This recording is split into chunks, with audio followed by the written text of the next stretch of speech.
Have you ever wanted to transform a boring product image into a stunning one using AI and then turn it into a video for a social media post? Let me introduce you to our AI Products Ad Generator platform, the ultimate web app tool to generate a professional product images, videos, and even avatar for social media. Hey there and welcome back to TubeGuruji channel. Today we are going to build a full stack AI products ad generator app using Next.js, React, TypeScript, Firebase and ImageKit with AI. Let me show you a quick demo. Now when user come to our app very first time, this is how it look like, where at the top we are showing all the AI tools available to use. Then if user did not sign into our account, obviously user have option to create a new ad, and on the left hand side you will see some options. This is the sidebar. Then with the help of Firebase, we added the Gmail authentication for our app, as well as for a database we are using Firebase Firestore. Now simply sign into your account in order to use any of our AI tools. So user need to be sign in. Once you sign in, you will see user profile picture over here, and with this account already generated product images also displaying on a home screen. Then on the top we have AI products to image generator, then AI products video generator, and AI products with the avatar generator. Let's try each one by one. So if I go to this AI products image, just click on create now. Over here we have this form input. Obviously this particular component we are reusing in a different AI tools. Also on the right hand side you will see the generated result. Now let's upload the product image. So just click on here, it will give you option to select the image. Once you select this image, raw image, you can enter the product description. Okay, so I will not add too much, I will just say what is this all about. If you want a specific kind of result, you can just mention inside this product description. Then select the image size and simply click generate. Once you start generate, it will run and start generating your image in the background. You don't need to worry about. As soon as it's ready, it automatically update your database and refresh your screen as well. Okay, obviously we are using a Firebase real-time database, so you don't need to manually reload your complete window. It just give you the result as soon as it is available. So we'll wait to finish this, and boom, if you see we have this beautiful result. If I open this in a new tab, you will see whatever image we uploaded, that image now with this beautiful AI generated product image. How cool, right? And that's how you can generate the raw product to the image. Okay, now interesting part, if I go to this AI product video, you can even animate this same product. Okay, just click on animate button and then it will start animating your this particular image as well. And boom, if you see our video is ready. Now you will see this button, just click on it, it will open in new tab, and here is the result. It will generate a 5 seconds of video where you will see this beautiful animation. How cool, right? Not only that, but here I created some other example, and this is the video along with the avatar. Then you can see more result as well. Okay, so that's how you can convert your product image to a video. Now the last but not least, which is the AI product with avatar. Here simply click create now. Now you can upload the product image. Now in this case, let's upload this product image. Then you can select the avatar, whichever avatar you want, and then enter the product description. Okay, so here we'll say milk chocolate can with avatar. Okay, and you can select the size. So in this case I will select this 9:16. Now obviously this avatar we are already providing, but I'm gonna tell you how to add this avatar list as well, and simply click generate. It will start generating your image, product image with the avatar, and boom, if you see our product with an avatar is ready. If I view this one, you will see the beautiful final product. Each of the text are there. We have selected this beautiful avatar and we got the final result as well. Now if you want to animate this particular image, just click on this animate, and within a click it will also generate image to video for you. And this is completely free to use, where you can even have option to download that particular image as well. If you see, I can able to download in just single click. And our video is also ready. If I play this video, you will see our video is playing and this generated the beautiful avatar to video as well. Now one more important thing I want to mention over here, if you see all our assets and all the files we are storing on the ImageKit, because ImageKit give you the best cloud storage service, providing along with image AI transformation and video transformation feature, which is free to use, and ImageKit is the very powerful. Along with this ImageKit, you can just transform your image by just providing a parameter into the URL, and then you can get the final result. You can do the resizing, transfer your image to a different format, optimization. Also with the help of AI, there are a lot of different features integrated with this ImageKit. And for the storage as well, for image and video, we are using the ImageKit for to store all our generated product image and video. For a database, obviously we are using the Firebase Firestore database in the real time and the authentication as well. At the last end of this video, I'm going to deploy this application on the cloud on a virtual, which is free to use. So we'll learn how can you deploy this application in the production. And one more last important thing, that we are using a fast Next.js boilerplate for Next.js, which contain the Next.js 15 app, Google authentication, Session UI, Firebase. Everything is included with this fast Next.js, which is completely free. If you are looking for the source code of this project, you can just visit to the tubegurji.com. Here you will find all the courses and their source code as well. This complete project I am going to teach you, and will integrate and implement step by step with this flow diagram with a complete proper explanation, so that you can easily understand. Also, I'm providing you the prompt which we needed in this particular project, which is completely free. I will put the link in the description so that you can get access to this eraser documentation as well. So guys, without doing any further delay, let's begin to develop AI products ad generator platform. This is an AI short film generator application where you can generate a short film which is episode based with a consistent character and have option to edit each scene. Within just 3 clicks, you can export your short film. Thanks for the clerk for sponsoring this project, and just go to the Kravix Studio. I'll put the link in the description. Simply log in. You will get 500 credits where you can create a couple of short films. Here you can just enter your storyline. AI will generate you the outline, and it will generate you the final short film. Already created a bunch of different short film. You can also explore others creators short film as well. Here you will find all the details.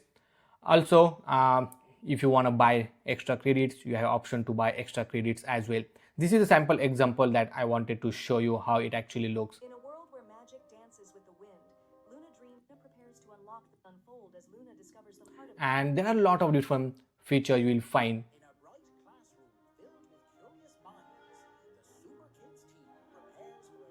So guys, give a try to this Kravix Studio, and don't forget to subscribe to our channel.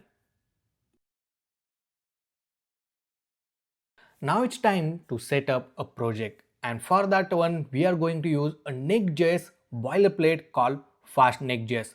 Simply go to the fastnextjs.vercel.app, or I will put the link in the description. Just click on that, and then you will jump onto this page where this boilerplate already set up with all the features which you needed. Okay, so the first which is the Next.js 15. So this boilerplate include the Next.js 15.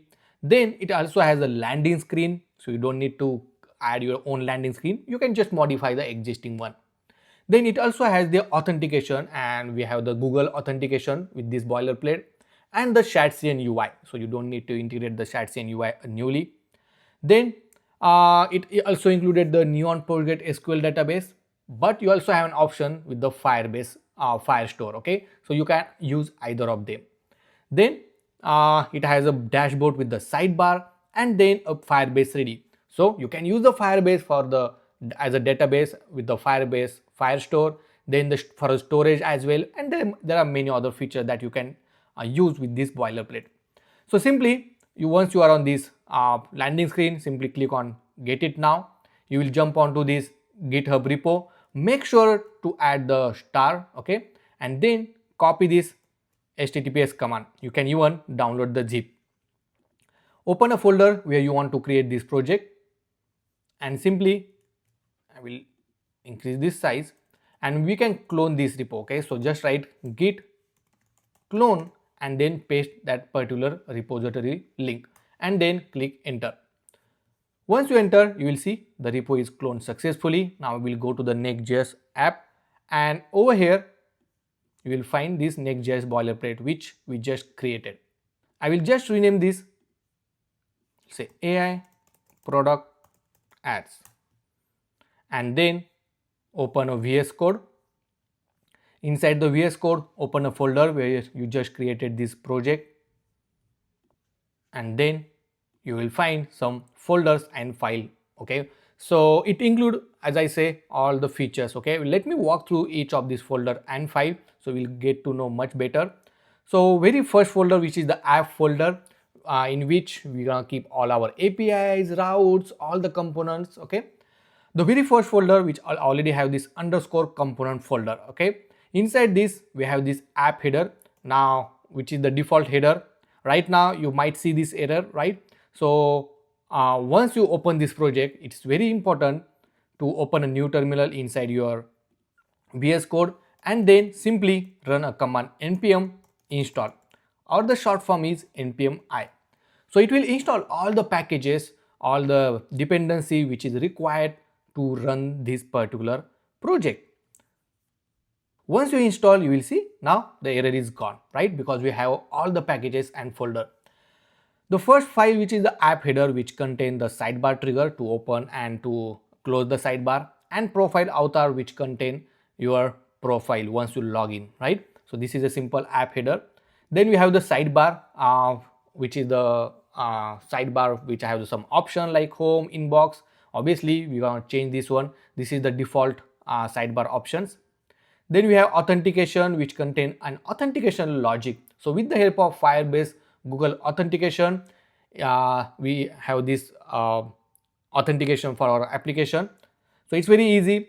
You don't need to do anything. Okay, you can whenever you want to use an authentication on button click, you can simply use this component, and I'm gonna tell you how to do it. Next we have profile avatar to just display the profile image, and inside the profile avatar, once you click on this one, we have an option called sign out. That also I'm going to show you. After that we have this another folder called routes. Now once you log in, right, you can directly go to the dashboard page, and also it has a dedicated login page as well.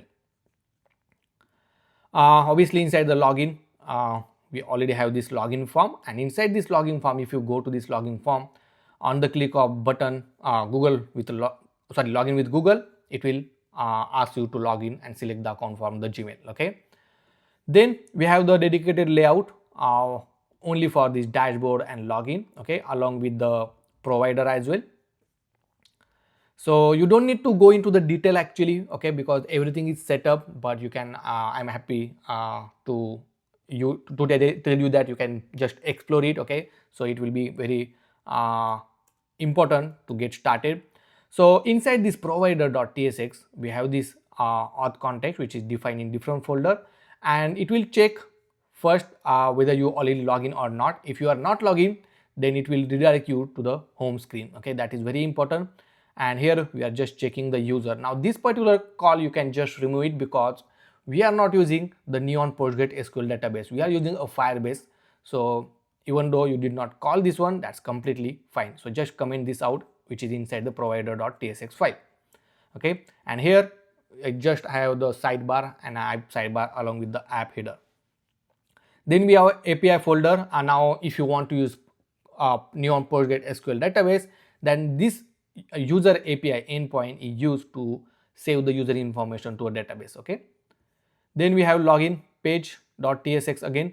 So I think if you remove from here, that's completely fine. You can keep it inside this page as well.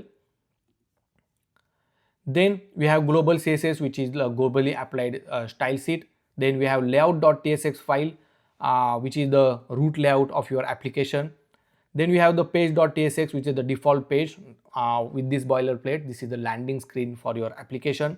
Now once we run the application, you will get to understand. And then the provider for that particular file. Now in this provider, if you see, it will check if you already signed in or not, and depends on that one, it will save your user information to your database. Okay, so that's how it works. So obviously once we connected this to a Firebase, it will automatically save user information as well. Then we have the shared CN components. There are some component which is already installed, so you don't need to install it again. But whenever you want, you can simply go to the shared CN UI component library. If you don't know what is shared CN, so shared CN is a very popular Tailwind CSS based UI library. If you see, there are different components already available. In order to use it, just install that component using the npm command, and then you can ready to use that inside your project. Inside this config folder, if you see, we have the db.tsx, Firebase config and schema. Now this db and schema is basically used for the Neon if you want to use Neon, but if you want to go with the Firebase, then simply use this Firebase config. Okay, now inside this Firebase config, obviously we need to provide API key or domain, project ID, and everything that I'm going to tell you how to get it. And then if you see, the authentication and DB is already initialized, but if you want to use any other service from the Firebase, you can just define it here, export it so that you can easily use it. Then we have context, which is the auth context. Now in order to share your user information across the different component, we are going to do with this context, okay, which is very helpful in order to share your state information across multiple pages and the components. You don't the hook is just for the responsive purpose. Okay, then we have lib folder. Again, this is related to the shared CN. Inside the public folder, you will see all your images which you want to use from your local application. You can keep it inside this public folder. Then we have this .env.example file. So just copy it, and then you can create a new file called .env, and inside this just paste your all these keys. Okay, now we are not using Neon DB connection string, so I will remove it from here. So I will just keep it empty because otherwise we might get error. But over here you need to provide a Firebase API key and all of the information. Then we have component.json, which is the configuration related to the shared CN. Then the drizzle config.ts, which is configuration related to the drizzle ORM, which we are not using. Then this middleware file, which is very helpful to protect your routes. Okay, whichever route you want to protect, you can just define inside this config matcher list, and then it will be protected. Then we have next.config.ts, which contain a configuration related to the Next.js. And we have this package.json, which contain your name of your application, script to run your application, or dependency along with their version. Okay, that is very important. Then we have Tailwind and Post CSS. Now we are using Tailwind CSS 3 version. Okay, that is very important because latestly they introduced the Tailwind CSS version 4, which is not stable, I will say, right? And they use a different color code formatting. So better we can use the Tailwind CSS version 3. Obviously in this boilerplate you don't need to do anything, and is just ready to go. Okay, now let's run your application. So go to the terminal, click new terminal again. Over here just run a command npm run dev. Now once you run this command, you will find your application is running on the port 3000 on localhost. So simply click on this link, it will open inside your browser, and then you will find the landing screen. Okay, So right now, if you are getting this error, it means your Firebase is not set up. Okay, if you see over here that it's saying the Firebase invalid API key. Now, obviously, it's very important to generate the Firebase configuration keys. So simply, if you are new to the Firebase, don't worry, simply go to the firebase.google.com, and inside here go to the console. Okay, now inside the console, if you are very first time, right, you can create a new project. But if you don't have a project, just create new one, otherwise you can select the existing one. Okay, so I will create a new project, a brand new project. Over here we'll say Tube Gurji YouTube 2025, and then click continue. Then we'll say continue again. Over here we'll say continue, and then you can select the account. Right now we'll select the default account for the Firebase. You don't need to pay anything, it's a completely free. Okay, so just create a new account on the Firebase, and then you are good to go. Once it's ready, simply click continue, and then you will jump onto this Firebase console. Over here, obviously they integrated the Gemini, so that's quite helpful for you if you are new to this one. Now, over here, if you see, there are a lot of different features available inside the build. We have authentication, Firebase, Firestore, database, and many other features. Now, in our case, once you are on this project overview, you will find an option called web, okay, where you can create a new project. Just click on this one, give the application name. So here we'll say AI products add, and then if you want to set up a Firebase hosting in order to deploy your application to the cloud, you can just enable it, or later on as well you can enable this, and simply click register app. Once you register, you will find that this is the configuration. First, you need to install the Firebase, which is already installed in our case, because in boilerplate we have the Firebase installed, but you can even verify that one. Simply go to the package.json file. Inside this you will find the Firebase, okay, which is already installed, so you don't need to install it again. But the most important thing, you can just copy this configuration, or you can just copy this API key and all, because inside the Firebase configuration, under the config folder, we have everything set up, right? But inside your .env file, you just need to add this API key and all. So simply, for example, copy this API key and then paste it here. So just copy everything, each of this key inside your .env file, and once you copy it, simply save it. Now make sure you don't have any error, okay? And then if I go back to our application, you will see now our application running smoothly, and this is our landing screen. Now if I go to this page.tsx file under this app folder, right, and that's where our landing screen is there, right? Currently we are not logging to the this account, right, means for inside this application. And if you see inside the there is a button called get started, which is wrapped inside the authentication, right? So obviously if you click on this one, you will see it asks us to sign in. Right now if you see, it just giving blinking out and just disappear. Obviously you can go to the inspect panel inside the console. It might give you the error, but if it's not getting, that's because you need to enable the authentication feature inside the Firebase console in order to use it. So simply continue to the console. Once you are jump to this console, over here you will see your app, right? Then click on this build, and then you will find this feature called authentication. Just click on it. Obviously you have to enable this first. See, click get started. Inside here there are different sign-in methods. You can easily integrate it. So in our case we want a Google, so click on that. Over here you have to enable this authentication, see, the Google. Then you can add the support email. Then I think that's all we needed for now, and then simply click save. Once you save it, now you can use the Google authentication inside your app. Let's head back to this localhost 3000. Make sure to refresh the screen and then click get started, and boom, if you see, now you can easily log in to the Gmail account. And here we go. Over here, obviously that button changed to this user profile icon, where you have option a logout if you want to log out, and then you will again redirect to the home screen. Okay, and that's how it works. Now on the click of get started, now I will just refresh that to remove that error and simply click on get started, and then you will land on this dashboard screen, where on the left hand side you will find different options. And over here obviously this trigger help us to close the sidebar. On the right side of this header you will find this button to log out.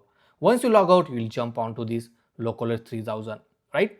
Even you can simply go to the login screen. We have this beautiful login option. You can simply sign in with the Google. So whenever you want to add a login screen, you can simply navigate user to the /login endpoint, and then you will jump onto this page. You can even modify this page according to your requirements. So that's all about the Firebase boilerplate. Okay, if you have any question, any doubt about the setup or anything, simply comment down in the comment section, or you can reach out to me on a Discord channel as well. Now for our application we need a dark theme, and with the help of Shatsion it's quite easy, but with this Next.js 2 boilerplate it's quite easy for us. So simply you need to go to the root layout of the file, and here make sure you can change the default theme from system to dark. Okay, now the next theme is already integrated with this boilerplate, so once you clone it you will find this theme options as well.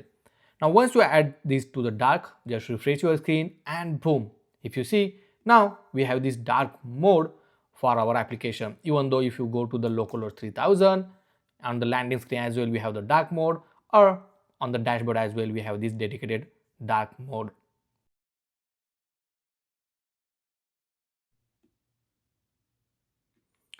Now it's time to add a home screen for our application. Also we want to update the dashboard, the sidebar as well. So right now this is the default option, but we are going to change. Then we want to add the default page. So here we want to change this to, let's say, /app. So whenever user come, it will come to directly on this particular page. So let's go back to our project, and inside this we are going to rename this dashboard to the app. Okay, and just make sure to rename this everywhere.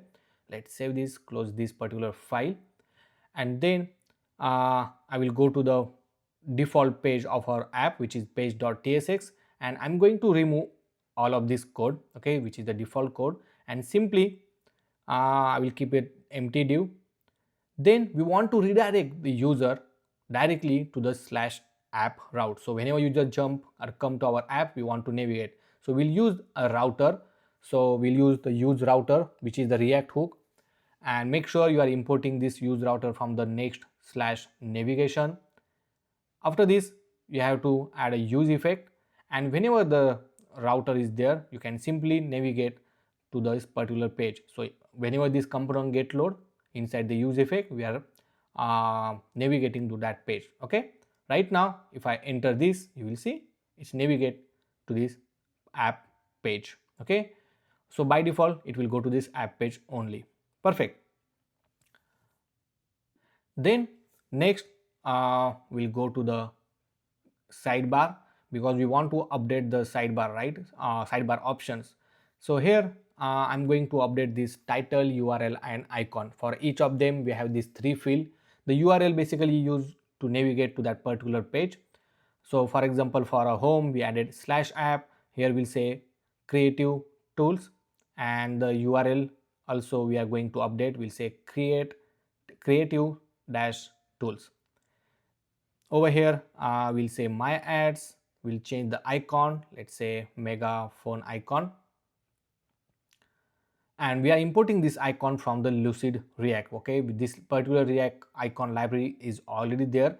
So simply you can search on Google Lucid and go to the lucid.dev. You will find this bunch of icon. So you once you hover on any of this icon, you will see the name of the icon. Simply you can use it. It will auto suggest you the icon name, and then you can directly use it. Over here I will give option as a upgrade, and we'll change the icon, let's say wallet. I will update this URL later on once we implement these pages. Okay, and for profile I will keep as it is. As once you save, you will see this sidebar option is now updated. Perfect. Now next we also want to show profile, image and avatar. So below that we are going to add it. So simply go to the sidebar, under the sidebar footer component, just above this h2 tag we'll add a button, and here we'll say sign in. Okay, so on the click of this sign in, obviously we want to sign in to our app. Okay, so that's the reason we added this button. Right now if you see, this button is a white color, right?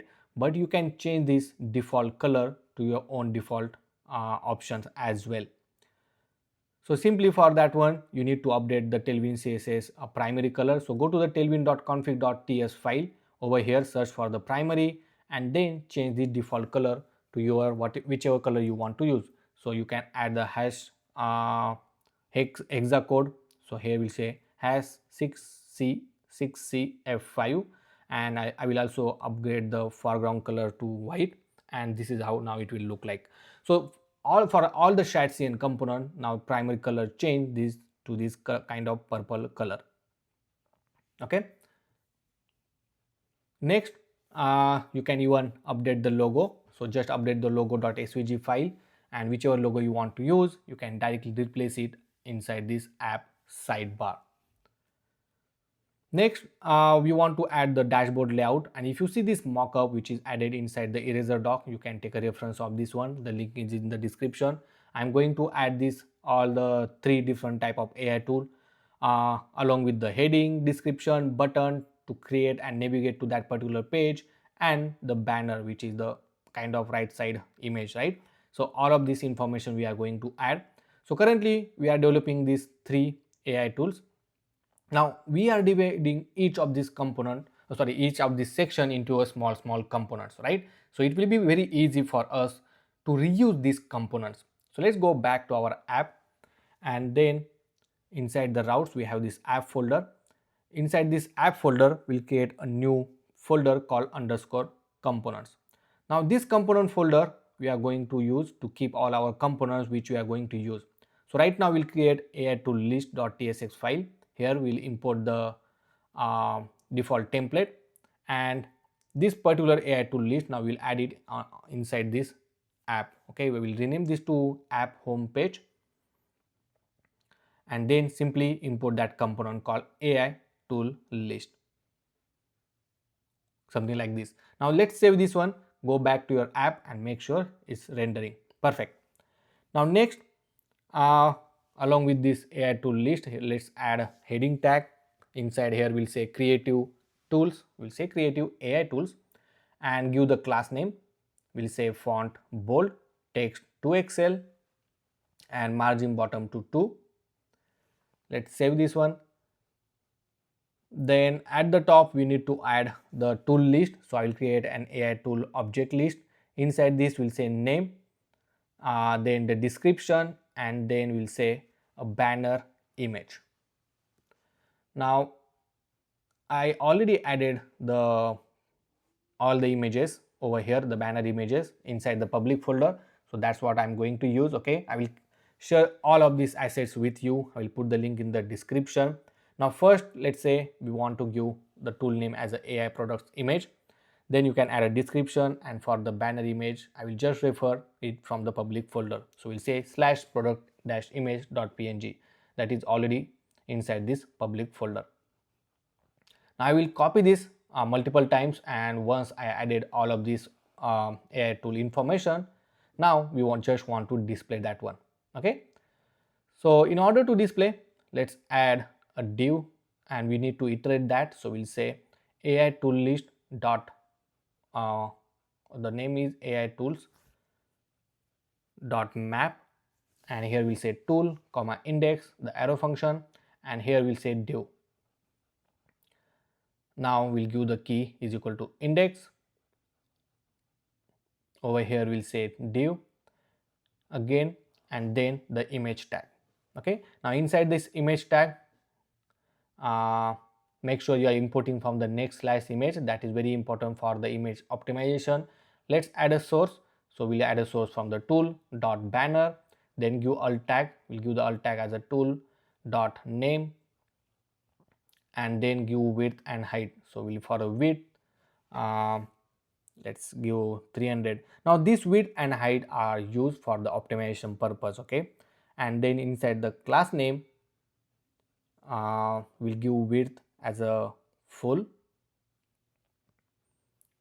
So as soon as, if you see, it's getting suggestion. If you want to use a dynamic, sorry, your own pixel size, you can define in a square bracket, okay. Now in the heading tag, we want to give the tool dot name, okay, the name of the tool.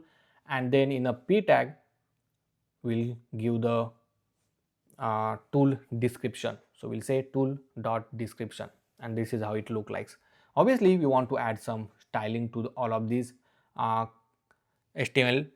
So over here we'll say class name, font, we'll say bold, and text to 2XL. And for description as well, we'll say class name. We'll change this opacity because I want lighter color. So we'll say opacity to 60, margin top to 2. And I think that's good. Now let's bring everything in one line. So we'll use a grid for this div with a grid column 1 for a smaller screen. On a medium screen, we'll say grid column 2, and on large screen, we'll say grid column 3. Also, we'll give gap, let's say gap to 3, and this is how it look like. Then we also want that image on the right hand side, okay. So for this particular div as well, we'll make it flex. Then we'll make item to be in the center, and then justify between. Okay, perfect. Now it's look much better. Over here, we'll also add some padding. So we'll say padding to 7, and background, I will change this to background 800. Also, I will make a rounded corner. So we'll say rounded to 2XL. And I think that looks pretty good now. Okay. Now these are the 3 tools are ready, but along with that one, we wanted to show a button on which when you just click on that, we want to navigate to that particular route. So over here inside this div, we'll add a button, and we'll say create now, okay, and then save it. Now whenever user click on that one, we want to navigate to that particular path. So make sure to add a path fill in each of these object list object, okay. So depends on the path. Once you created that particular route, you can just navigate it. I will just give a margin top over here. We'll say class name is equal to margin top to 4, and I think that's good now. Perfect.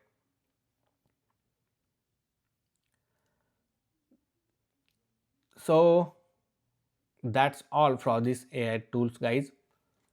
So if you have any question, any doubt until this point, let me know in the comment section.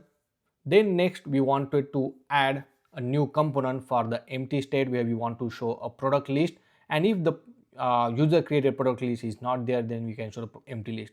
So here we'll create a component called users add list.tsx, add a default template, and make sure to add this component on a home page. So we'll say users add list. Then over here, we'll create a new state called constant. Then we'll say add list comma set add list is equal to use state, and we'll keep it empty. Then over here inside the div, we'll check if add list dot length is equal to 0 or not, okay. And if it's 0, then we want to show an empty state. So we'll add a div. Inside the div, we'll simply add an image with a source. So I already added one image called signboard.png inside the public folder, okay. So you can get that from the assets. And this signboard we are going to just render. Over here we'll say alt tag, you can give any alt tag, okay. And then for a width, let's say 200, height to 200. And as we are using the React hook on the server side, obviously we have to make this component on the client. So we have to say use client at the top. So we'll just add use client. So this component will be on the client side now, okay. Now once you make this component on the client side, you will see that error is gone. Now we added this particular image, but let's add a class name. and inside the class name we'll say width, let's say 20. I think that's much better. Then we'll add a h2 tag, and here we'll say you don't have any ads created. Okay, and later on we'll add a button to create an ad. So we'll say create new ad. Okay, now let's add some style. So for this div we'll add a class name, we'll add a padding, let's say padding to 5, we'll add a border as well, and we'll make it dash border. Then we'll add a border width to 2, the rounded to 2xl, make it flex column, item to be in the center, and justify center, and boom, right? Let's give a margin top, let's say 6, and gap to 2. Okay, and that's how our section empty state section is ready. For this h2 tag we'll say text excel. I think that's pretty good. Now it's look good to me. Similar like this we need to give the heading, so I will just copy the same class name, so same heading style for this particular component as well, but here I will just rename these to, let's say, my ads. Let's give margin top as well, so I think that's touching to the above component. So here we'll say margin top to, let's say, 5. I think that's good now. Okay, so that's how we have the empty state. Once the user have some product list, then we are going to show the product list as well. Currently we don't have anything to the creative tools, but we can just use that existing component and just display it inside the creative tools. Now on the click of this sign in button, we have to make sure it will navigate to the login screen. So we'll go back to this app sidebar where we have this button. Now you have two ways that you can do it. Either you can wrap this button inside the authenticator component, so it will automatically open a sign in dialog for the Gmail accounts, or you can simply navigate it. So in order to navigate it programmatically, you can use a link tag with a hrefs, and then you can say /login. Okay, and then save it. Obviously here I will add a class name with the width full, and then save it. Over here as well I think we need to add class name with the width full, and then once you click sign in, if you see, it's navigate to this sign in screen. Now once you log in with the any Gmail account, then we have to also make sure it should navigate to the home's dashboard, and then we have to replace this sign in with the profile avatar. If you see for the header, it's showing this profile avatar, right? But we have to make sure we also show over here. So on this particular page, we'll check if user is already signed in or not. So over here, simply we're gonna use constant, or directly we have this constant user use auth context, okay, which we already have, and where from this user we can check if it's already exist, means user is login, or maybe here we can say if it's not login, then show a login button or sign in button, otherwise simply show a profile avatar, which this component is already there inside the boilerplate, right? So it will just show that particular image with an avatar, right? So let's save this one, and if you see, now we have this avatar. Perfect, right? Over here you can add some detail, for example. So over here I will add an avatar, and then we'll say just a text called profile. Okay, and let's bring in one line, so make it flex, justify between, item to be in the center, and then on the click of this you have this logout button as well. You can add some padding. Perfect. Okay, I will also add background gray, background zinc. I will add 800 with the rounded corner. I can make this to 2, padding x to 4, or make it x to 4. Perfect. Okay, so that's how you need to update. So whenever you log in, make sure that profile icon is display over here, and once you log out, right, then it should either you can redirect it right now if you see it's still not showing the button. That's weird. So over here, okay, this need to be inside the curly braces, okay, and then save it. So now if I go over here, now if you see we have this sign in button. Perfect. So that's how you need to change this logic little bit so that you can easily navigate user to the login screen. Now once you sign in to your app, so let's sign in. Okay, now make sure you will navigate to the app screen once you sign in. See, something like this, right? And into our Firebase database, we have to make sure that user information is getting saved, right? So for that one, let's go to the Firebase console. Under this build, go to the Firebase Firestore. Okay, so this particular option, you have to enable this Firestore inside your Firebase project. So over here, click on create database and then keep the location which is the nearest to you, and then simply click next. Because right now it's not really enabling it. Put it in the test mode, okay, and here you just keep the future date so that you can easily test this out. And right now if you see, we don't have any collection or anything inside the Firebase Firestore. Right now if I go over here, just make sure once you refresh this screen, and if I go to the inspect panel inside the console, so right now if you see, it's saying missing insufficient permission for the Firebase Firestore, right now if I refresh this Firebase Firestore, you will not see any collection or any record inside here. Now go to the rules, and inside the rule currently, now you have to make sure this is the future date, okay, just make sure that one, and then refresh your application. Once you refresh, let's check data, and boom, if you see, now we have user collection, inside that we have document, and then inside here we have all the user information. Cool, right? So that's how you need to add the user information to your database. Now just you have to test it, verify it that everything is good. Make sure inside your Firebase config it's set with this .env variables, and inside the .env you already have the API key which we already configured. Now it's time to create an AI product images feature. Obviously we are going to reuse our components so that we can easily use that for a different AI tools. But before that, let's understand the application workflow, how it actually works, and how we are going to generate the final product image or video. Okay, so you will find this flow diagram inside the eraser doc. I will keep the link in the description so you can check it out. So first thing, we are going to walk through this product to image and what we want to implement on the UI side. That's what we are going to discuss first, and then we'll discuss on how to implement on the server side.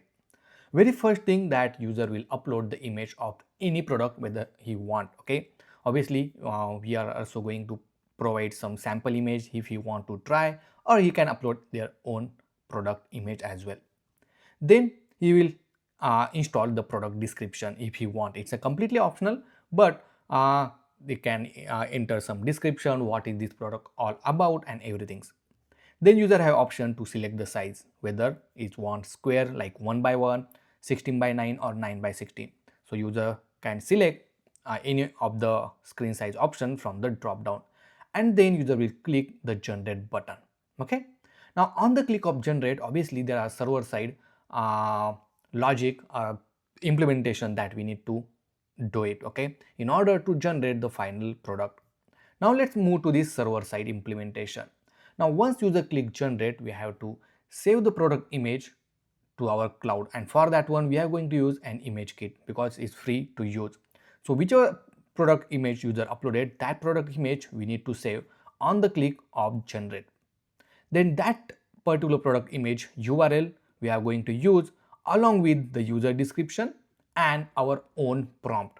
Now here prompt play very important role, guys. Okay, so I'm going to share the prompt with you, okay, which you can use it in order to generate this output for the particular product. Now once the prompt is generated, then we are going to pass that prompt to this OpenAI in order to generate a final image for the product.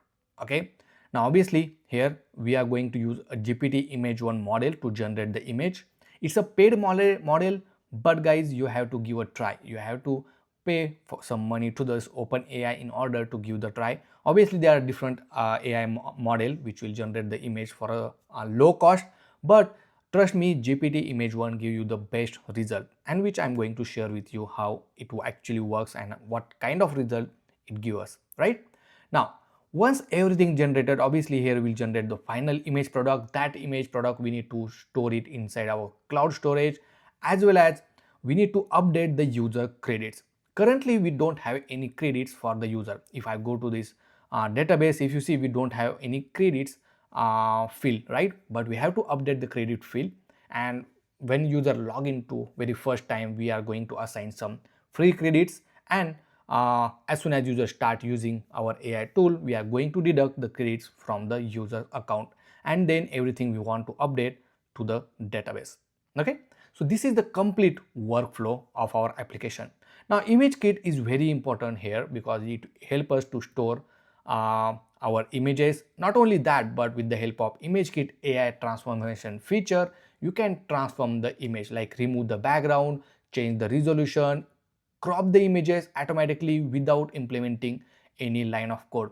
It actually you can implement the AI transformation by just providing the parameter inside the URL that we are going to see inside this complete video. But right now I hope you understand this complete workflow. Now obviously we will implement one by one, so we'll get to know at what stage we are on. Okay, so it will be easy for you to understand.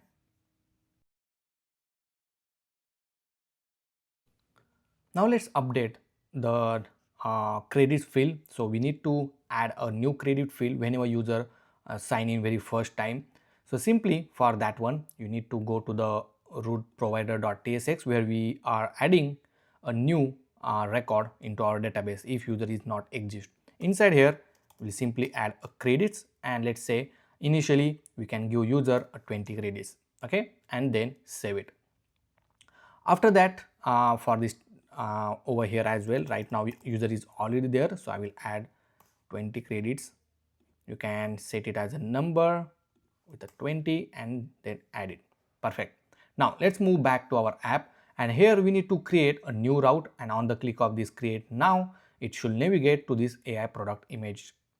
So for that one, inside the route, I'm going to add a new folder called creative AI tools as a new route. Inside that again we'll add product images. Okay, and then we'll say a route.tsx file. So this is the nested routing that we added. It's need to be a page.tsx because this is the page. Let's add a default template, and here we'll say product images route, and then save it. Now on our AI tool list, so under the component we have this AI tool list, give this route. So we'll say creative AI tools / product images, and then save it. Now on the click of this create now, let me refresh this, and on the click of create now, it should navigate to that particular route. Okay, I think we did not added the click event to that particular button. So this is the button. So we'll wrap this in a link tag hrefs, and then it should navigate to the tool.path.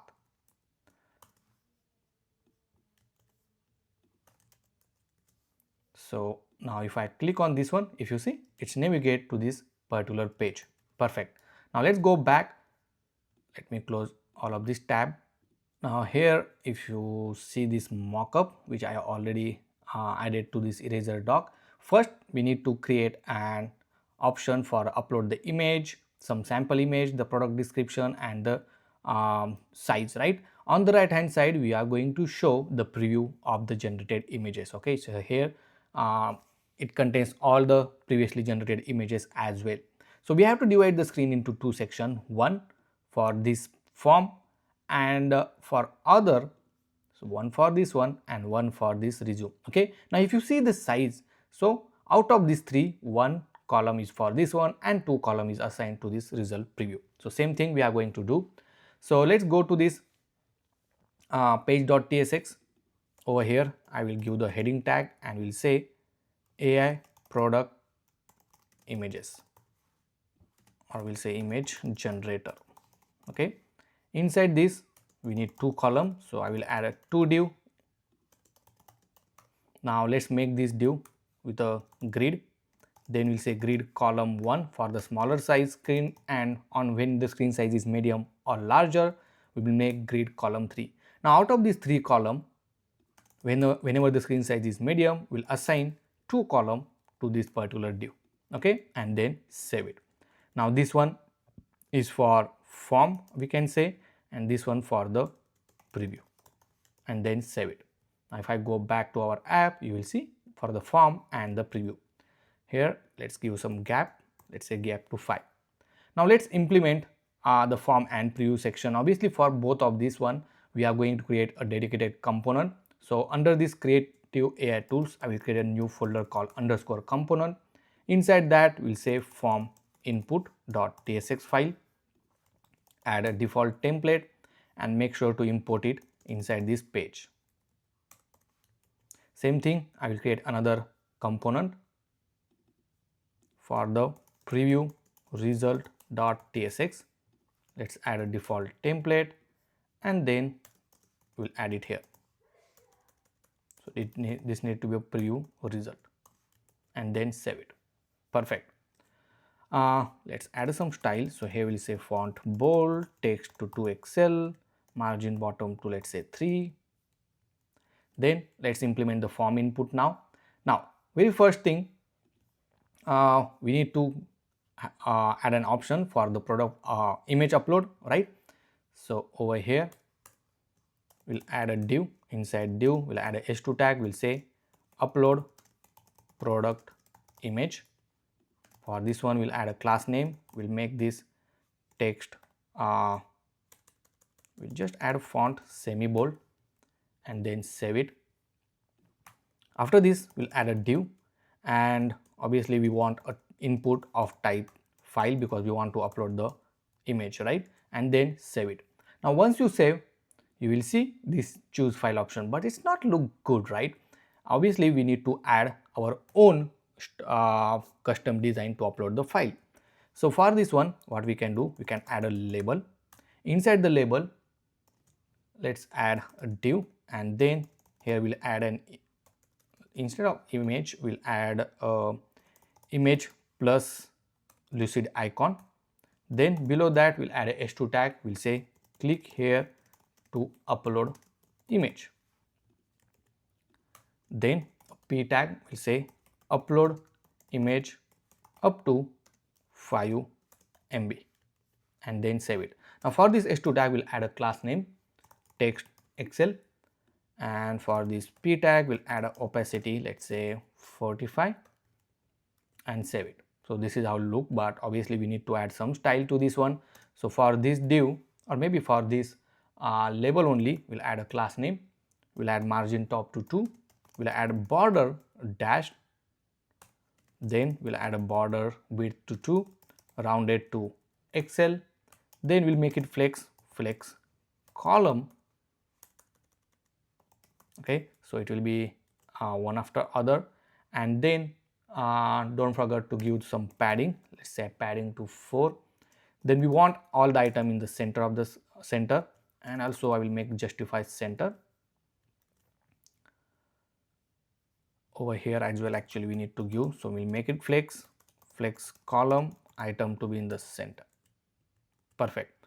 Now for this we can give a gap, let's say gap to 3, so some space. And for this image I will add a height to let's say 8, width to 8, so just increase the size. Also I will change this opacity, so I will make it little bit lighter, and we can give some minimum height to this particular label, means particular this section, so we'll say minimum height to 200 pixel. Now whenever you want to give height, the custom height, right, you have to mention inside the square braces and then save it. So this is how it look like. Perfect, right? Now we don't want this choose file option, but instead of that one, on the click of this it should open the file, right, file selection folder. Over here I will add a cursor pointer. Then for this input you have to add an ID. So here we'll say image upload as a ID, and for this ID on the click of this label it should open. So here we'll say HTML for and simply add image upload. Now for this input I will just hide it, so using this hidden Tailwind CSS class, and then boom. Now if I click on this one, if you see, it's opened me the file explorer where I can easily upload the image. Perfect. But make sure you will only accept a image file. Okay, so here we'll say application/image. So I think we need to add, so this need to be just application/star, means all the type of images only. Right now if I go over here, if you see, for me it disable only enable these images. Perfect. So that's how it works. Now second important thing, whenever you upload any image, for example if I upload this image, it should show the preview of that particular image, right? So in order to do that, for this input I will add onChange method, and we'll create a new method for this one called onFileSelect. Okay, and to this onFileSelect, obviously this is the event, and I will pass this event.target.files. Okay, let's create this onFileSelect method. So at the top we'll create a constant onFileSelect of type files. Okay, and here I will provide a type as well. So we'll say file list, it might be a null, so I will say null, and then the arrow function. Over here inside this onFileSelect, we'll check if not a file, okay, or file dot length is equal to 0. So here we say files, then it will return nothing. Okay, so it will not go to the next line. But here we need to check if file size is less than 5 or not. So we here will say file dot size. First we'll just need to get the first file. Okay, so here we'll say constant file is equal to files of 0. So it will just get the first file, and that's what we want. And then we'll say file dot size is greater than 5. So when you want to convert into a MB, so you have to multiply it by 1024 into 1024. Okay, if it's greater, then we'll just show some alert saying file size greater than 5 MB. Okay, and then we'll return nothing. Otherwise we can set the preview. So in order to show the preview, so here you can add a file, or we can just say a preview comma set preview as a state and the use state. Okay, so type should be a string null, and then save it. Now over here we'll say set preview, and in order to generate the preview you have to get it from the url.create object URL, and then simply pass the file. So it will generate the preview URL for you. And once you have this preview URL, you can add a condition. So over here, if I will say if there is a no preview, then obviously we want to upload the image. But if there is a preview, then we can simply show the image. So that image will be just a preview. Give the alt tag, and don't forget to give width. Let's say 300, height to 300.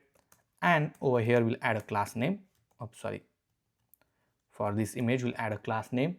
We'll add a width to full, height to full, but we'll add a maximum height to 200 pixel.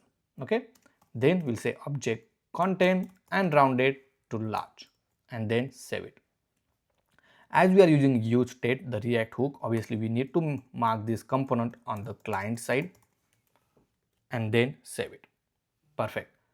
Okay, so we have this error. That's because inside our app sidebar, don't remove this dot. Okay, this need to be just /logo.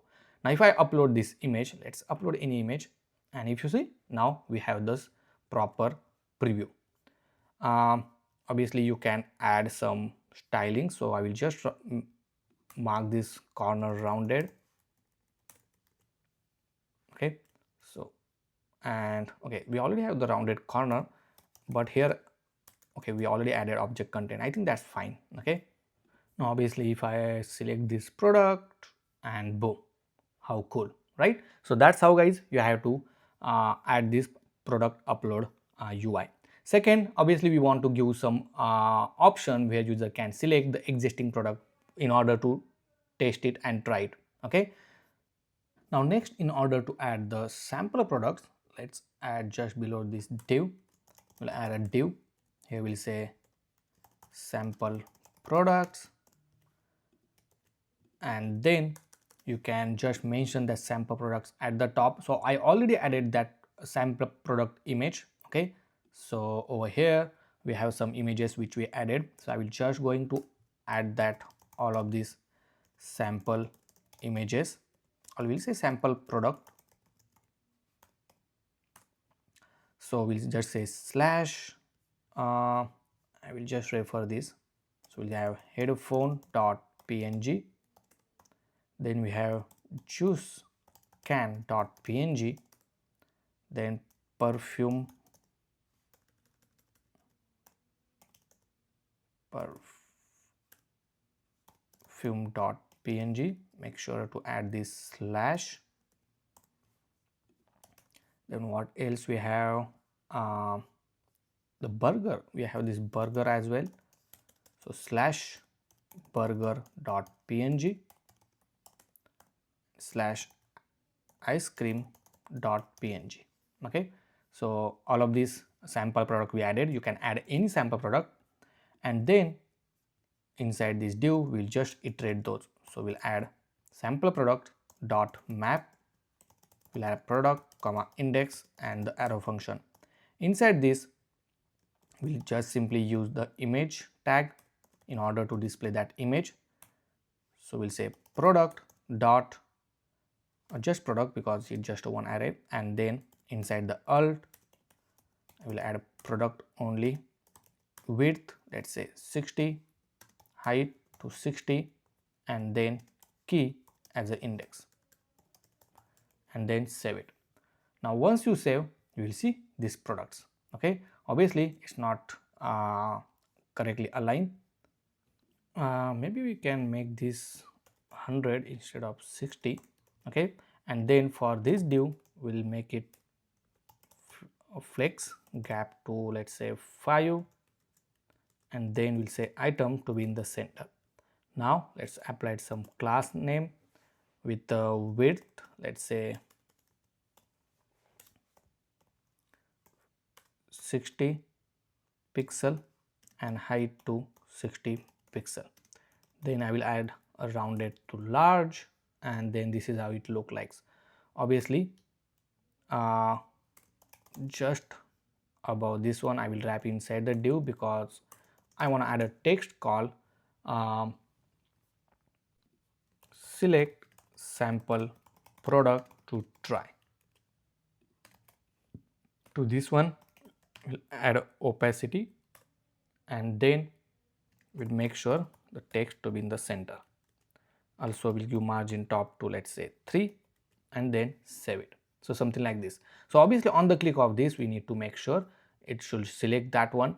So we'll add on click method, and simply we'll set the preview with the product image.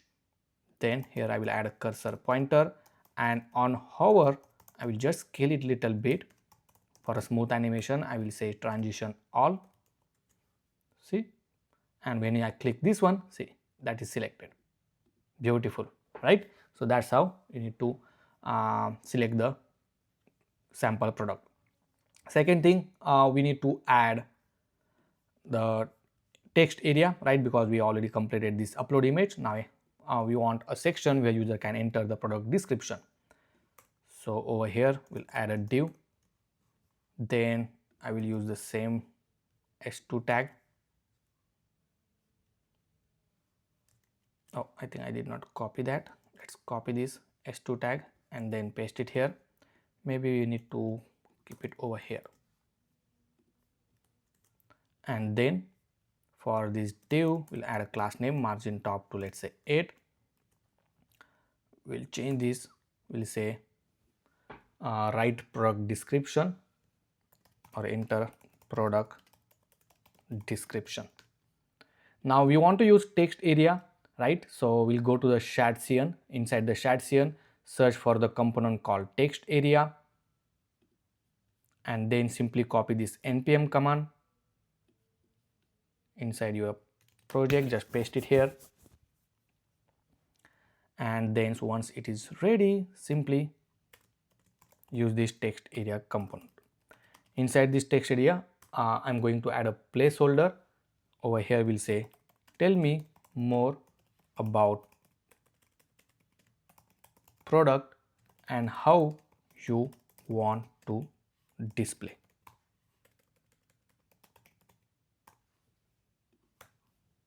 Okay, so that's a placeholder we added. Over here I will give a class name because we want a minimum height of 150 pixel. So that's height I provided, and then save it. Now if I go back, this is how it look like. Just quick thing, we'll add a margin top to 2, so some space. Perfect. Last we want to add the drop down to select the size of that particular image, whether he want a square, vertical or horizontal. So for that one we are going to use the shared CN select component. So just go over here and search for the select component, so which act like a drop down, say, and whichever you select you will see this selected option as well.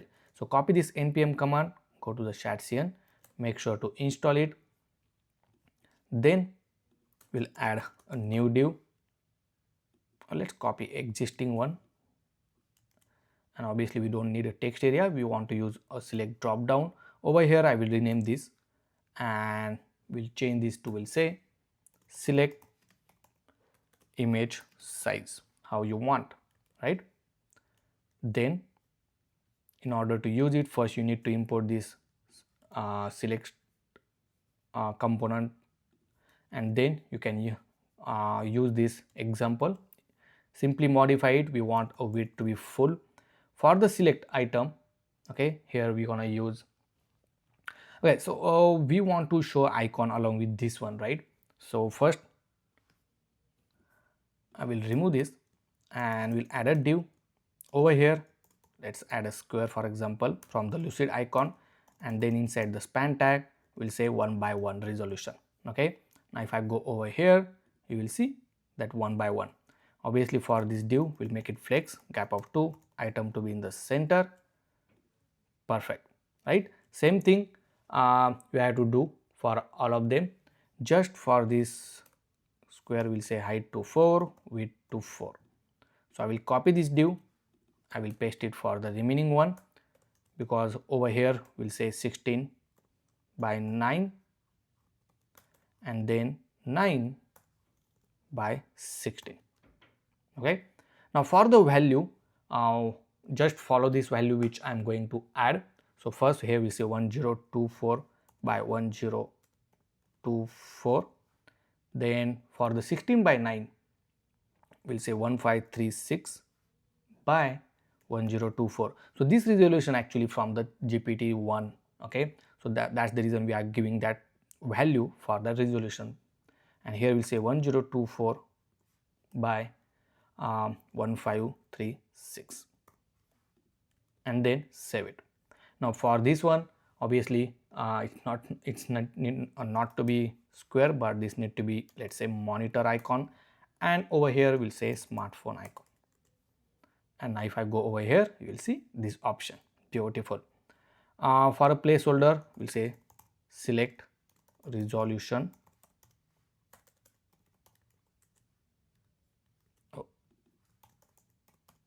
Resolution, perfect. Okay, and at the last we want to add a button. So here we'll add a button, we'll say generate, and in braces we'll say 5 credits, or maybe we can just say generate over here with the sparkle icons, and below that we'll add 5 credits to generate. Over here we'll add a class name, margin top to 1, text extra smaller, and opacity 35. For this button I will add margin top to 10, save it, and this is how it look like. Obviously we'll add a width to be full. I will not give margin top, let's make it 5 only. Perfect. And where we have this 5 credit to generate, I will just make sure to align in the center of the screen. Let's make it smaller. Perfect. And that's how our form input is ready. Okay. Now next step, obviously we want to generate the image. Okay, and then we're gonna save it. That's what we are going to see in the next chapter, how to implement that backend server feature.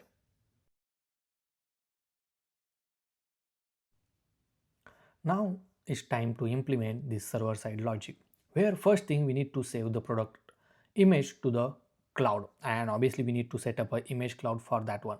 So let's go back to this ImageKit.io. So ImageKit provides you the cloud storage, as well as they have the AI transformation feature, which help us to transfer your image into a specific format. For example, if you want to resize or crop the image, you can do that. You can expand this image using the generative field. Just you have to update that inside your URL. That's how easy it is. You can scale the resolution of the image, remove the background, or make it responsive for a different screen size, and add multiple image effects. Not only that, but ImageKit also have option to add a video AI transformation. That's how easy it is, right? And you can do that. It's for free as well, so you can check the pricing for each of these AI transformation. Simply go to this, click the link in the description, and you can log in. So I will just log into my account. Once you log in this account, you can check all your media library over here. Okay. For the API key and all, you need to go to this developer option. Over here you will find this URL endpoint, public key, and private key. You can see the code example as well. Select the JavaScript, and here you will find how to upload the image and everything. Okay, but in order to install the ImageKit, simply go to your project. Inside your terminal, simply paste or type npm install ImageKit, and then it will install the ImageKit for you. As simple as that. Next, from this example, you have to initialize this ImageKit. So copy that code, then we'll create, and inside the lib folder we'll add a new file called ImageKit.ts. Inside this, paste the code which you copied. I think it's not pasting correctly. Okay, so that's fine. Simply what you can do, go to the npm ImageKit. Okay, so it's the same package from the ImageKit only, but in order to initialize, now you can easily copy and paste it over here. Now for the import, simply import this ImageKit, and then you have to add the public, private, and URL endpoint. So inside your project, go to the .env file, and inside here we'll add ImageKit public URL is equal to, then the private public key over here will say, then private key, and then URL endpoint. Okay, so these three environment variable we created. Obviously for all of these three value, you can get this public key, just copy that and paste it here.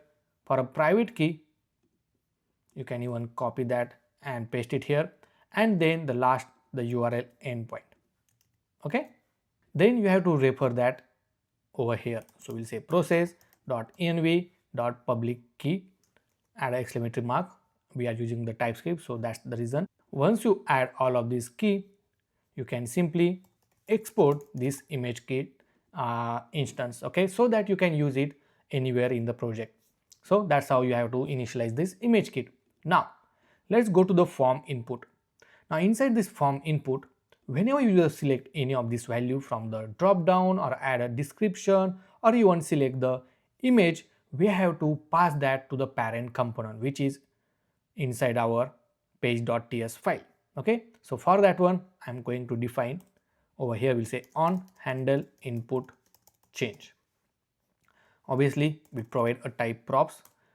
We don't have that type, so we'll define a type props, and inside this we'll say on handle input change of type any for now. Okay, then whenever the file is selected, right, so maybe over here inside the on file select, you can simply say on handle input change, give the field name which is a file and the value, so value will be the file. Okay, same thing we have to do for the product description. So inside the product description we'll say on change, obviously it will emit the event. Then inside this we'll say on handle input change, we'll say description and then its value, so you can get the value from the event.target.value, something like this. Okay, and for this drop down we have on value change, which will return the selected value, and that also you need to add it. So here we'll say on handle input change, size and then its value.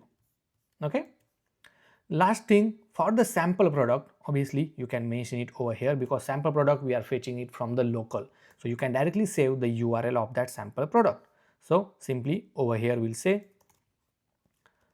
on handle input change, I will give the file only, okay, as a input, or maybe here we can say image URL directly, and then the product, that URL, okay, and then save it. So all of this value we are passing back to the parent component. Now we need to implement this method inside the page.ts file. Okay, so obviously first we'll accept that. Okay, and obviously it will take a field of type string and value of type string, and we'll create a method with the same name. Okay, it's up to you, you can create with a different name as well, but now in this case it will accept again the field of type string and the value of type string. Okay, so simply I'm going to call over here, and here we'll say field comma value and then save it. Next over here, obviously whichever user select the value and add it, pass it to this on handle input change, we need to save that in a state. So here we'll say constant form data comma set form data is equal to use state.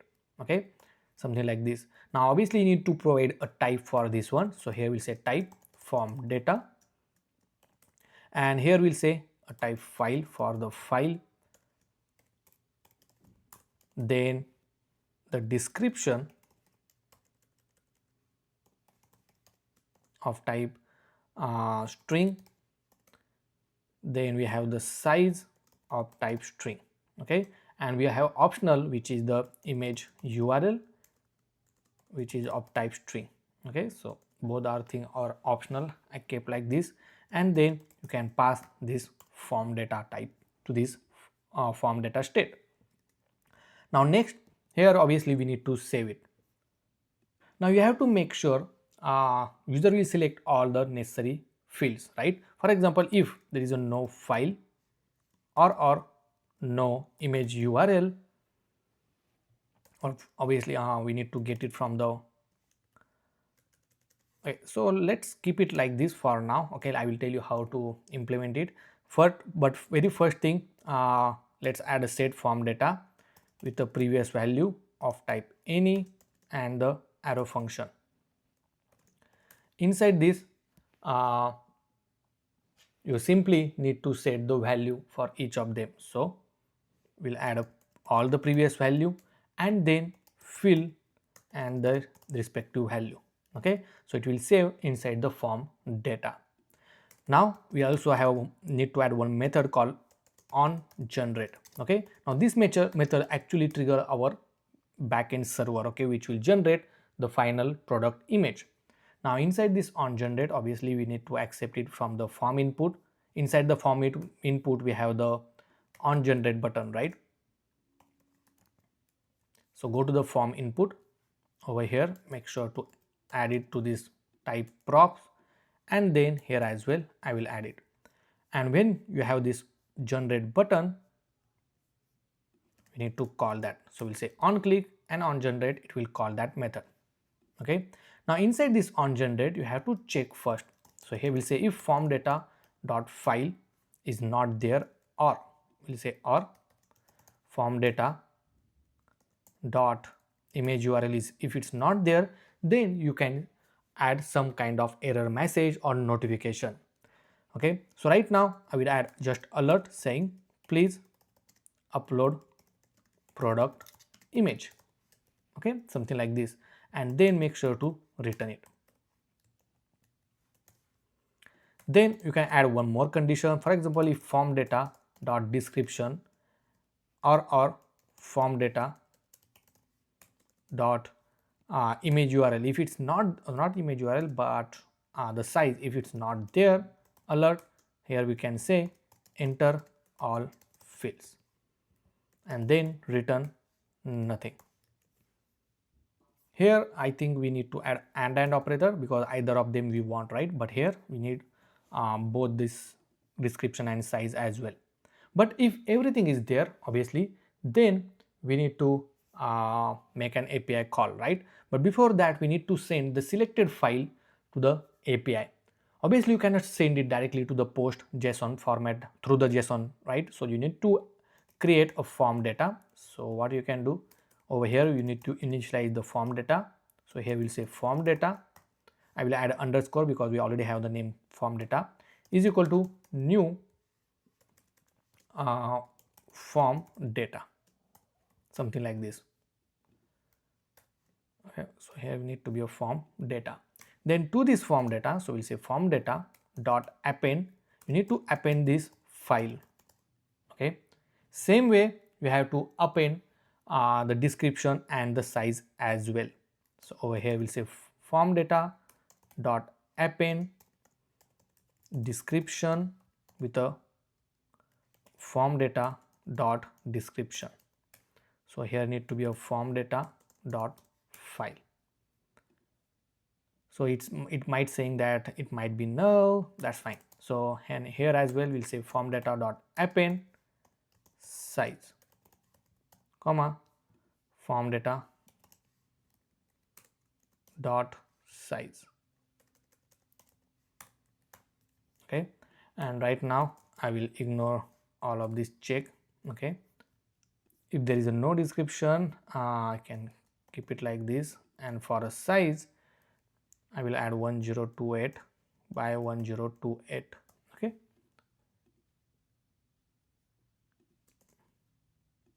add double question mark. If this value is not there, then it will return empty.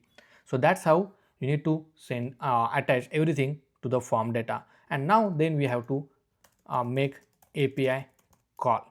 Okay, now we'll go step by step. First we need to upload the image. So let's create an API endpoint. So for that one, let's go to this API folder. Inside this we'll create generate product image as a endpoint, and then inside this we'll add a route.ts file. We need an post API request. So here we say export async function post and then request of type next request.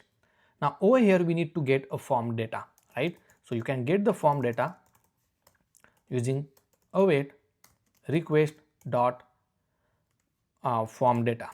If you want to fetch it from the body from the JSON parameter, then you have to write request.json, but in this case we are going to pass a form data, right? Once you have the form data, you can get the file information. So here we say form data dot get file, because that's the value we provided, right, this file.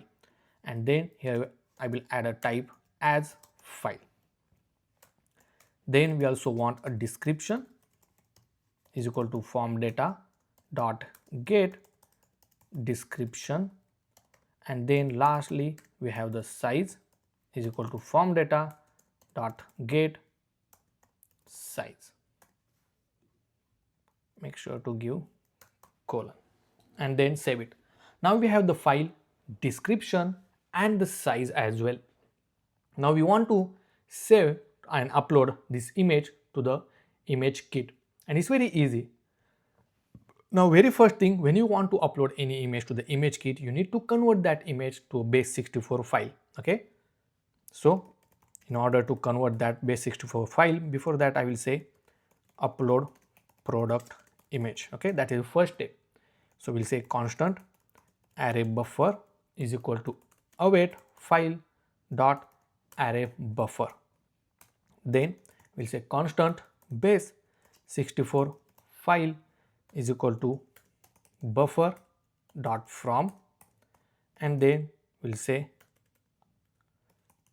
array buffer dot toString, and here just make sure to mention it as a base 64. Okay, so once you convert this array buffer, you have to pass it to the buffer, which will convert it into a base 64, and then this base 64 you can use it to upload to the ImageKit. So we'll say constant ImageKit reference is equal to await ImageKit. Now make sure you are inputting from the lib.imagekit, which we defined already, right? Dot upload, and then inside here you have to add a file with a base 64 file. Okay, then give the file name. You can add a file name, for example we'll say date.now plus .png file, okay, which will be the unique every time, and the lastly the is published.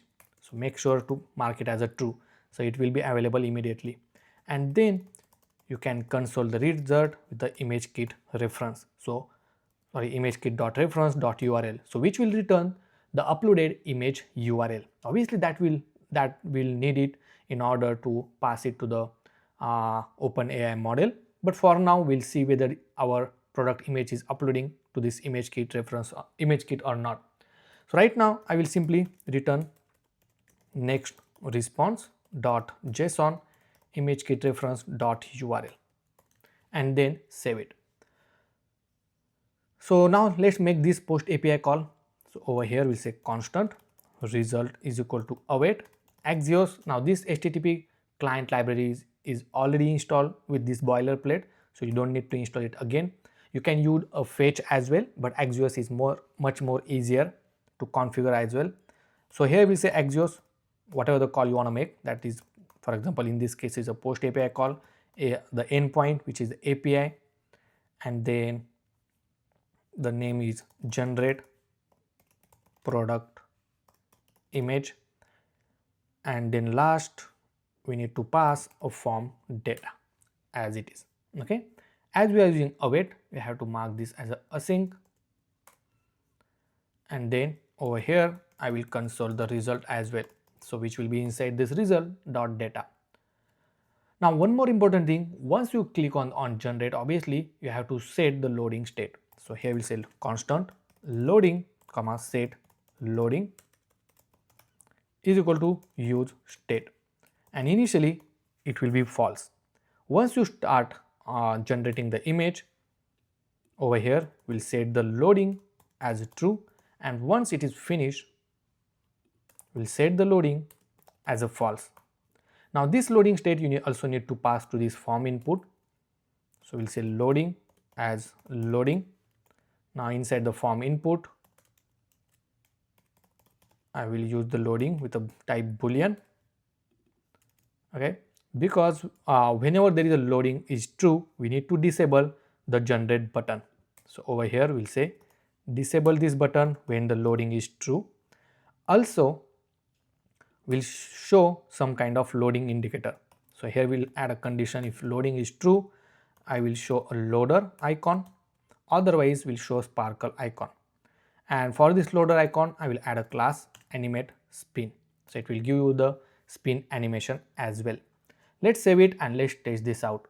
So right now I will refresh it. Right now inside this product image.page.tsx file we have to make sure this component will be on the client side, because we use this use state which is the React hook, and React hook can only work on the client side. Now we'll go to the inspect panel just to observe, okay, then select the product image. Then over here you can add a product description, So here we say Linda orange juice. Okay, the resolution, whichever resolution we just sent. Now in this case we are just testing the image upload functionality and then click generate. Now it's saying enter all fields, so that's where, because even though we select all the fields, still it asking. Maybe let's comment this out for a testing purpose and then click generate, and if you see, it's showing this loading indicator, and once it is uploading is done, it came to the previous state.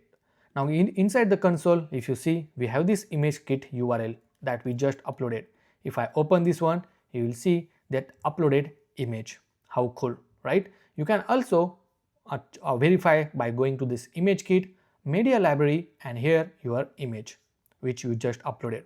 It means our ImageKit upload is working fine, means we are able to upload our product image to the cloud. Now once we have this URL, now we need to pass that URL to the OpenAI model along with the prompt, right? So we already finished this stage, right? So I will just mark this as a completed one, so you will get to know much better. I don't know, okay, sorry. So over here, this is done. Now we have this image URL, we have user description, and then we need to get the prompt as well. Now we need to generate a prompt in order to generate our final AI product image, and by providing this image URL with a user description and size, it will generate the prompt. But basically we need to provide some basic prompt to that AI model, and then it will generate us two different prompts. One is for the text to image, and if user want to convert that image product image to the video, then we also need to get that prompt as well in the same step. Okay, so first what you need to do, you simply go to the openai.com/API. That's what we are going to use. Currently it's not free, I believe, but if you want to use a free chart model, you can also use on the open router. Okay, but trust me, if you use the OpenAI model, you will get a better result. Simply log into your platform. If you don't have an account, just create a new account. Once you log in, so over here I already log into this platform, OpenAI platform. Here you can generate a new secret key. So here we'll say AI product ads, then select the project and simply create the key. Once you create this key, copy that key, go to your .env file and paste it over here. So I will say OpenAI key, and then I will paste this key over here. After this, just click say done. You can go to the documentation, and this is the simplest and easiest way to get started. Obviously we need an OpenAI SDK. So in order to add that OpenAI SDK, simply type npm I, which is npm install OpenAI, and then click install. So it will install the OpenAI. Once it is installed, we will initialize this OpenAI as well.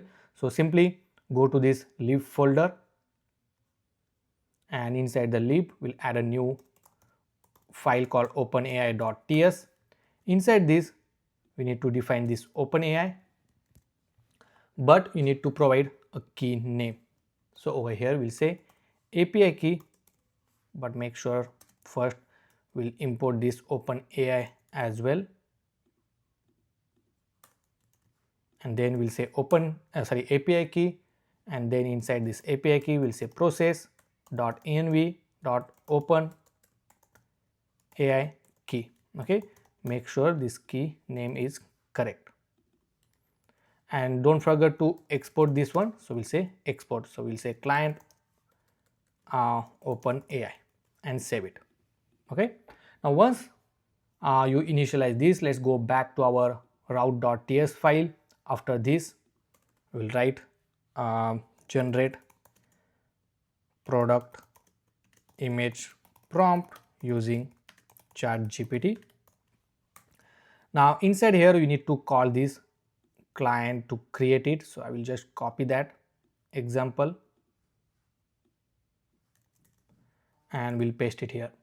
Now it is very important to change this model, otherwise it will take a long time. Okay, So we'll use GPT 4.1 mini model. Okay, so it will be fast. Over here we'll say client open AI from the from the library folder which we are already added, and then inside the create I will remove this input because we'll add our own input, something like this. So inside this first we'll add a role, let's say user, then content we need to add. Okay, so for the first one, for the first content, we'll say type as input text, and then the text will be our prompt which we need to add.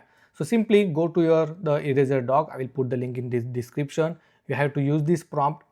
You can keep this prompt at the top. So we'll say constant prompt, and I will paste it here. Sorry, so remove this extra space and then save it. Now you can simply add this prompt. Now along with this prompt we also need to pass the image URL. So you can simply add that too. So we'll say type input image, and then inside the image URL we'll say we need to pass this URL, which is this ImageKit reference dot URL. Okay, so we have this error, just ignore this using ts ignore and then save it. Now that's how you need to pass all the input to this open AI model. Once this is done, you will get the result. So we'll say text output is equal to response dot output text. So over here we'll say output text directly dot trim, because this text will be in the text format, we need to convert into a JSON format. So is equal to, we'll say JSON dot pass text output, and once we pass we can check this out. So right now I will just return this JSON in order to verify whether it is working or not, right? So this is the second step that we are implementing. Okay, so let's test this out. So let's go back to our application. Let's upload this image. Here we'll say Linda orange juice can, and then you can select this size and simply click generate. Now it will only generate the prompt, okay, which we need it to generate the final image. So right now inside the console, if you see, we got the output. Inside the output we have the image to video and the text to image prompt. Image to video we'll need it later on, okay, but this text to image is very important. Now once you have this text to image prompt, now next step is that particular text to image prompt we need to pass it to the image generation AI model in order to generate the final image. Okay, so obviously over here we got that prompt and we need to pass to this next step. So let's do that too. Now over here we say generate image product. Okay, let's save this one. Now let's go to this documentation again. So this is documentation. On the left hand side you will see this image and vision, how to generate it, right? Click on this create image section. Okay, so this is the option, just click on it, and we need to not only want to generate, but we have to edit that image. Means we have to pass our own image along with the prompt in order to generate the final output. So this is the how the example look like, right? The similar way we have to implement it. So just follow the step-by-step guide. So over here first I will add constant image response is equal to await client open API dot over here we'll say response dot create, and inside this give the model name. So same model name I'm going to add. You will see this suggestion as well. So we want GPT 4.1 mini. Then you can define a maximum output token if you want to limit the output. Then inside the input you can add a role.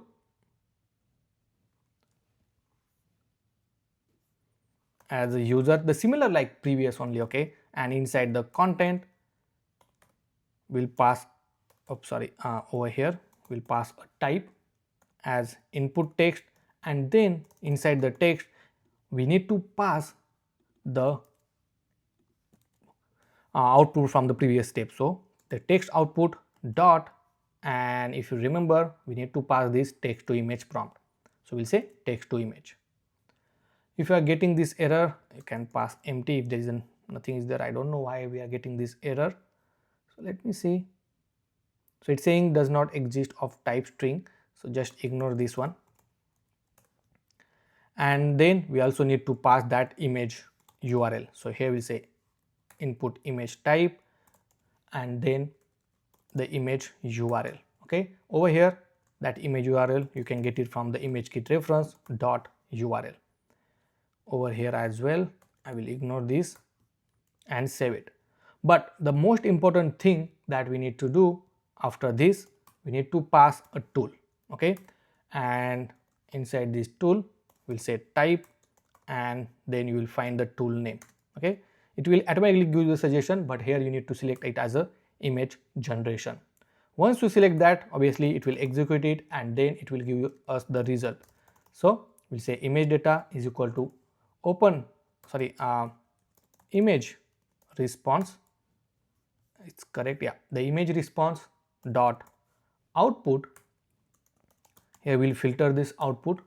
Okay, so we'll say item of type any, so we'll say item dot type. So let me bring this down. So we'll say item dot type is equal to image underscore generation underscore call. Then we'll say map to item of type any with item dot result. Okay, and then the last we can simply get the generated image. Okay, so we say here we'll say image data of 0. So in that we'll get the generated image, but this generated image which is in the form of base 64. Okay, so this is the base 64 image. Now we need to upload that base 64 image so that we will get the URL of the generated image, and obviously you can use the ImageKit for that one. So here we'll say upload result is equal to await ImageKit dot upload. Here we need to upload the file. Now you have to make sure for this base 64 you need to define the base 64 file type, kind of this at the start we have to define that, right? So we'll say png base 64 and then this generated base 64 image, so it is this one. After this we'll say file name. So file name you can add something like generated,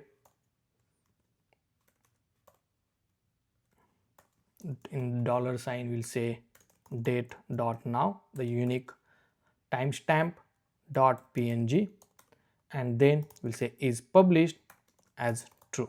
Okay, once we get that we'll get this final URL which I'm going to return over here. Okay, so that we'll get to know whether we got the image or not. But the most important thing, this is the logic to generate the image. Once it is generated, save, or we'll say upload generated image to ImageKit, and then later on we need to save to database as well. But for now let's return this one, we'll check whether it's working or not. Okay, for the testing purpose I'm going to console the image response dot output. Okay, just to check whether if there is any error in this logic, then we can check inside the console. So let's test this out. So let's upload the image, orange juice can, and then simply click generate. Now obviously it will take some time because OpenAI GPT model has it takes some time to generate a proper image. Right now if you see we got an error, so let's go to the console. Inside the console you will see the error. Okay, so over here is saying missing required parameter input content text. So over here the text is getting empty. That's because we need to get the data from the JSON and not from the text output. So this need to be JSON dot text to image. Okay, so make sure to update that. So I will refresh the screen. Let's upload the image again. Orange juice can, select the resolution and then simply click generate. And boom, here we go. If you see, it generated and also uploaded to the ImageKit and it returned the ImageKit URL. If I open this URL, wow, if you see, this is our uploaded image and this is the final output.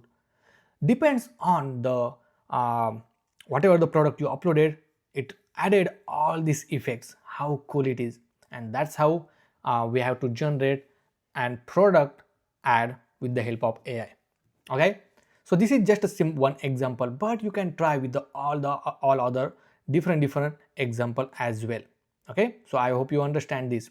Now the another important thing, we need to save that in the Firestore database. Now in order to save it to the Firebase, here simply we'll say const, or just you don't need to add anything, just say await set doc, and inside this set doc obviously first let's say set doc over here. Inside this we'll add a document with a db reference from the Firebase config. Then we'll say user ads, and inside that you need to provide a document name. So you can give the document name, you can add it like date.now, okay, as a document name. Also make sure to import this doc, and here this need to be a string. Okay, so document name need to be a string, and then you can set the value which you want to add. So over here first we'll say user email, okay, which user created this one. So you can get the user information. I think we need to pass over here. Okay, so let's keep it empty for now.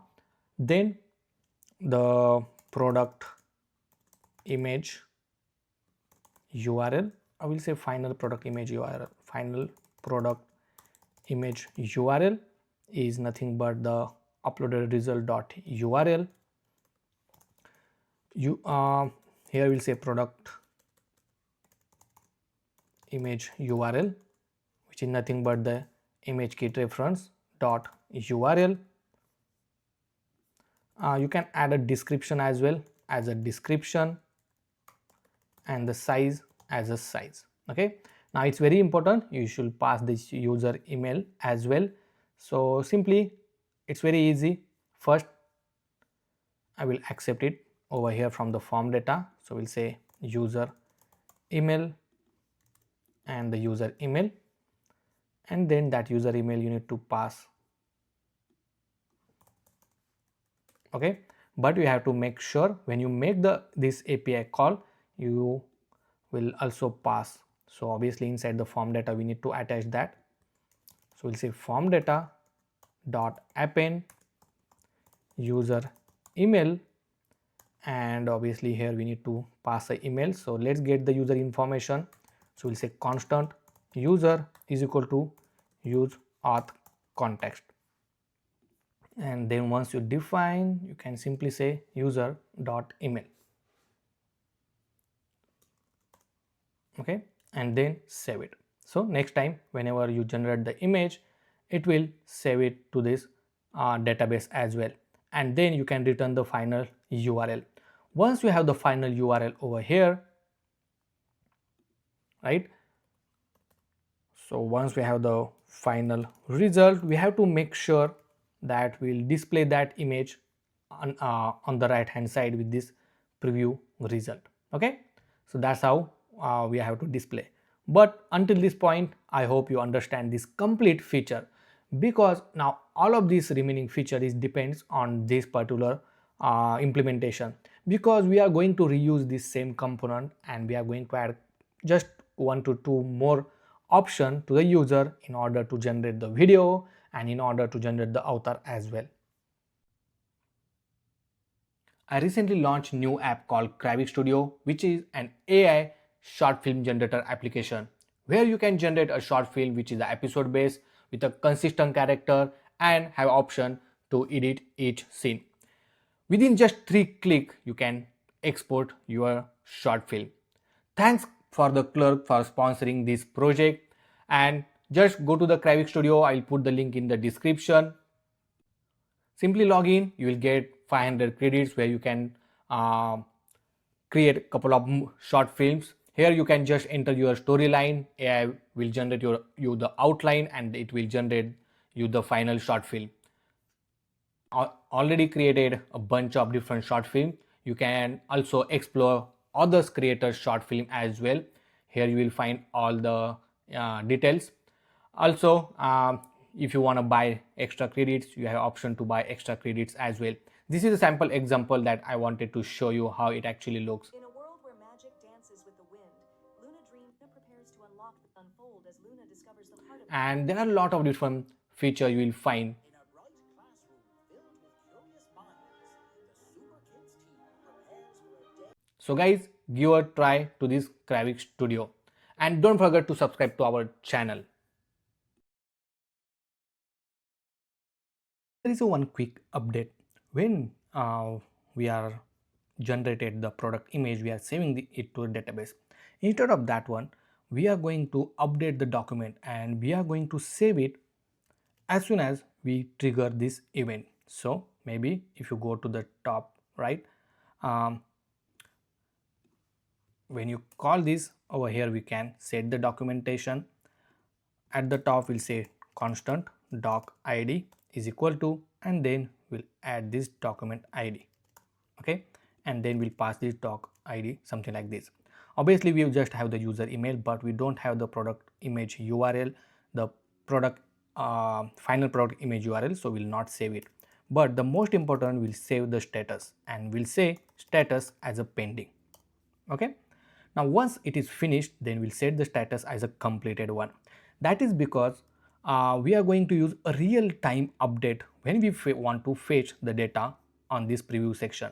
So as soon as we get the status as a completed, you will see this preview result. Otherwise it will show that your image is getting generated and it's a real time, so you don't need to refresh your screen manually. Okay, so once you update it, I think that is good one. Okay, so right now in order to update the data, so we'll say update doc and then we'll say await update doc. Inside this you need to give the documentation, so we'll say db reference comma user adds comma doc id and then value which you want to set. In order to learn more about how to set update the documents, so just search update doc Firebase, and here you can open any documentation URL. Over here you will find how to, here this document is saying add document, but it also has the option called update doc. Okay, so once you define the reference, just pass the value. Okay, so that is very important. You are updating this document id, so make sure to pass that document id only.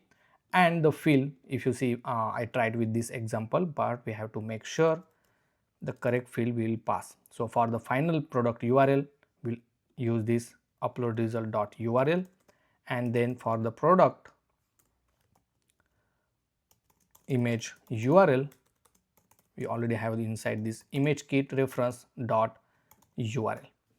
So these two things, and obviously the status as well we need to update. So for the status, we'll add it as a completed and then save it.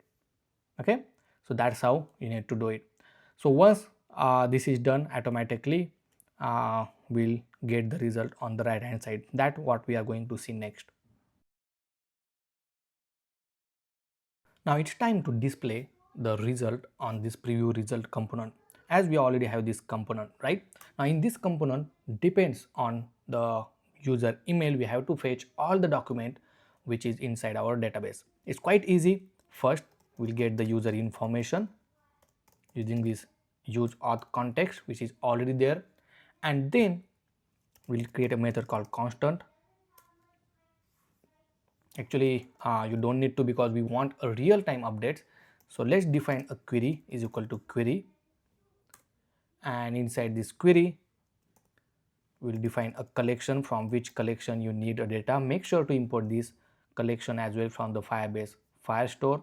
Then define a DB reference, the name of the collection. So as you know that this is our collection name called user adds, so that collection name you need to add, and we want all the documents belong to that particular user. So over here we'll add a where clause from the Firebase Firestore, then the field name which is user email, the operator we want equal to, and then the user email. So we'll get it from the user dot email, and then simply save it.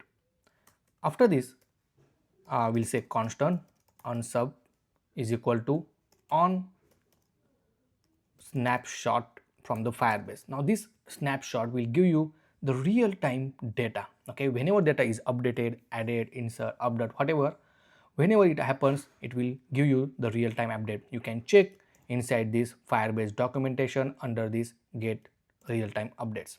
So that's what we are going to implement. So here pass the query. Okay, so we pass the query reference parameter. Over here we'll say query snapshot,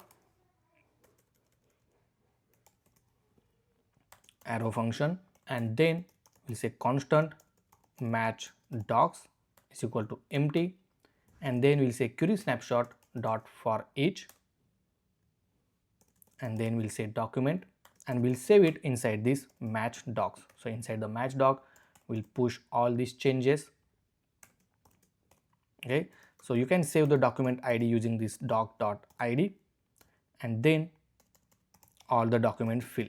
So we'll say doc.data. Okay, so we are just destructuring each field and then we are saving that one, and at the last you can just console the result. So you can console this all the match documents. So you can provide a type any over here. Okay, for now I think or we can define a type. So here we'll say type preview product is equal to, and for this one we'll say id of type string, then whichever parameter we added, that all the parameter we need. So final product image URL, so here we'll say final product image URL of type string, then product image URL of type string, the description of type string, size of type string, the status again is of type string. Okay, and then you can simply mention the type called preview product. Okay, so this is the type.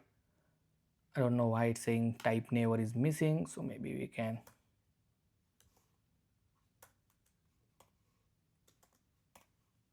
something like this maybe, or you can just define it as any if you face any issue. Okay, something like this, that's also fine, because we just want to see the result, and then save everything. Once you save, I think let's trace this out. So so if you see, we got the result immediately where we have all of this field. Cool, right? Now obviously we need to save in a state, so we say constant product list comma set product list is equal to use state, and here if I define this preview product something like this, and then over here we'll set this product list with the match docs. Okay, now obviously over here we need to display all of this list in a grid format. So we'll say s2 tag generated result inside the class name,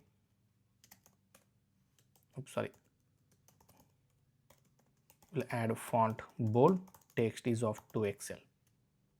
Now let's go back to our app, and now before that it is very important that we will wrap this inside the use effect, otherwise it will keep executing for each instance, right? So in order to do that, simply we'll define a use effect,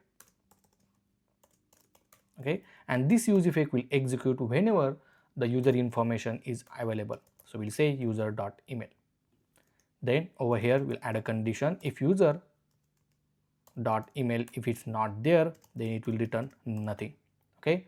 Otherwise simply you can copy everything and put it inside this use effect. And at the last it is very important to unsubscribe this, okay, just call this unsub, so it will remove unnecessary calls as well. Now if I open the localhost 3000 /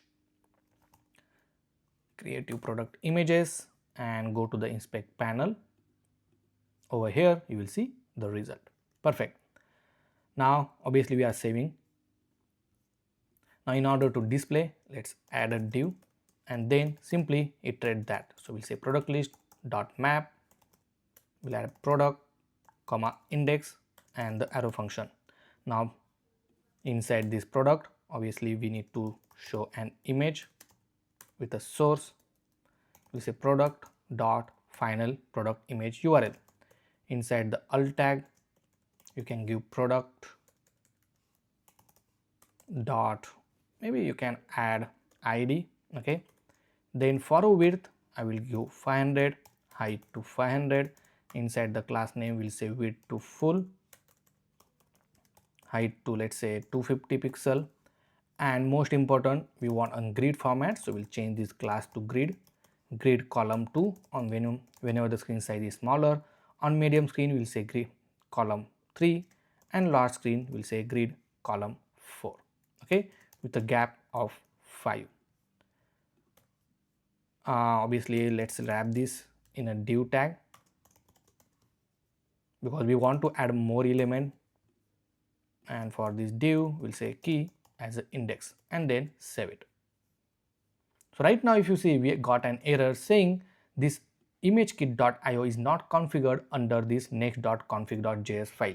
Now Next.js will not allow any third-party URL to render the image.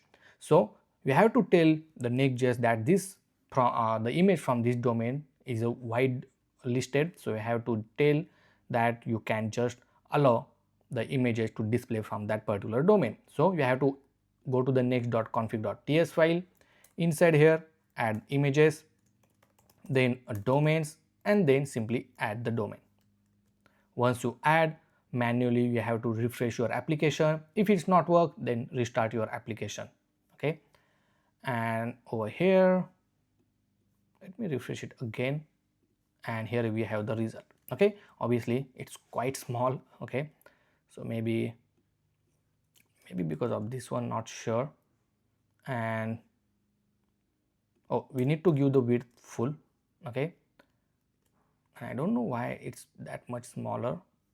Okay, so inside the product images this need to be a column span 2 because we want to assign 2 column, right, something like this, see. So that is important.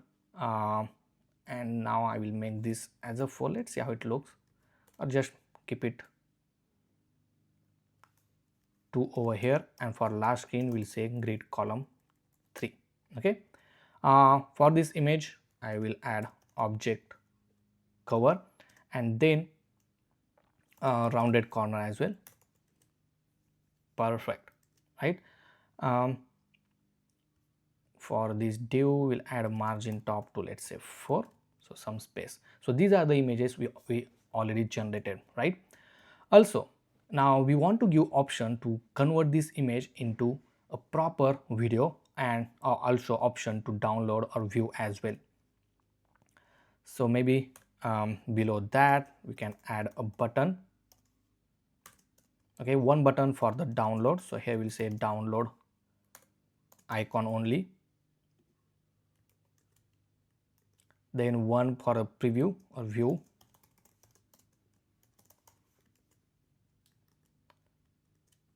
and 1 for to convert, or we'll say animate, something like this. Okay, now let's bring all of these button in one line. So I will wrap this in a div. Now these two button I want on the left side and one on the right hand side. Okay, so we can make this flex justify between item to be in the center. Perfect. Obviously we need to add some padding and all, so maybe we can add some margin top to 2 first. Then for this button we'll add a class name, we'll make it flex item to be in the center, gap to 2. Perfect. And I think that's look good, but only thing that for this button I will say animate, so I will add sparkles icon, and for this view button and download I will keep the variant as, let's say, ghost, how it looks. I think ghost is much better. Let's add a variant as a ghost only. Okay, perfect. And then we have this animate button icon as well. Now you can wrap this complete div inside the padding to 5, rounded to 2XL with a border. I think that's much better. So that's how you have to display. Now second important thing, if the image is of status pending, for example, let's add a status field to this old record, and here I will add it as a pending. Okay, so I will add it as a pending. Now when the status is pending, we have to show a loader instead of showing the image. So let's do that. So inside the product list only, we'll add, so here we'll say if status, or obviously here we'll say product dot status is equal to pending, first we'll say completed, then we'll show this image, otherwise, and let's make sure to wrap it inside the div, otherwise we'll display another div. Inside that I will show a loader icon, and inside the class name we'll say animate spin, also we'll say text generating, and let's see how it looks on the screen. Okay, so right now it's saying unexpected JSX property. Okay, so I think we forgot to close this tag, this outside tag. See, something like this, but obviously you need to add some style, so we'll add a class name flex column item to be in the center, justify content center, then we'll add a border with a rounded corner,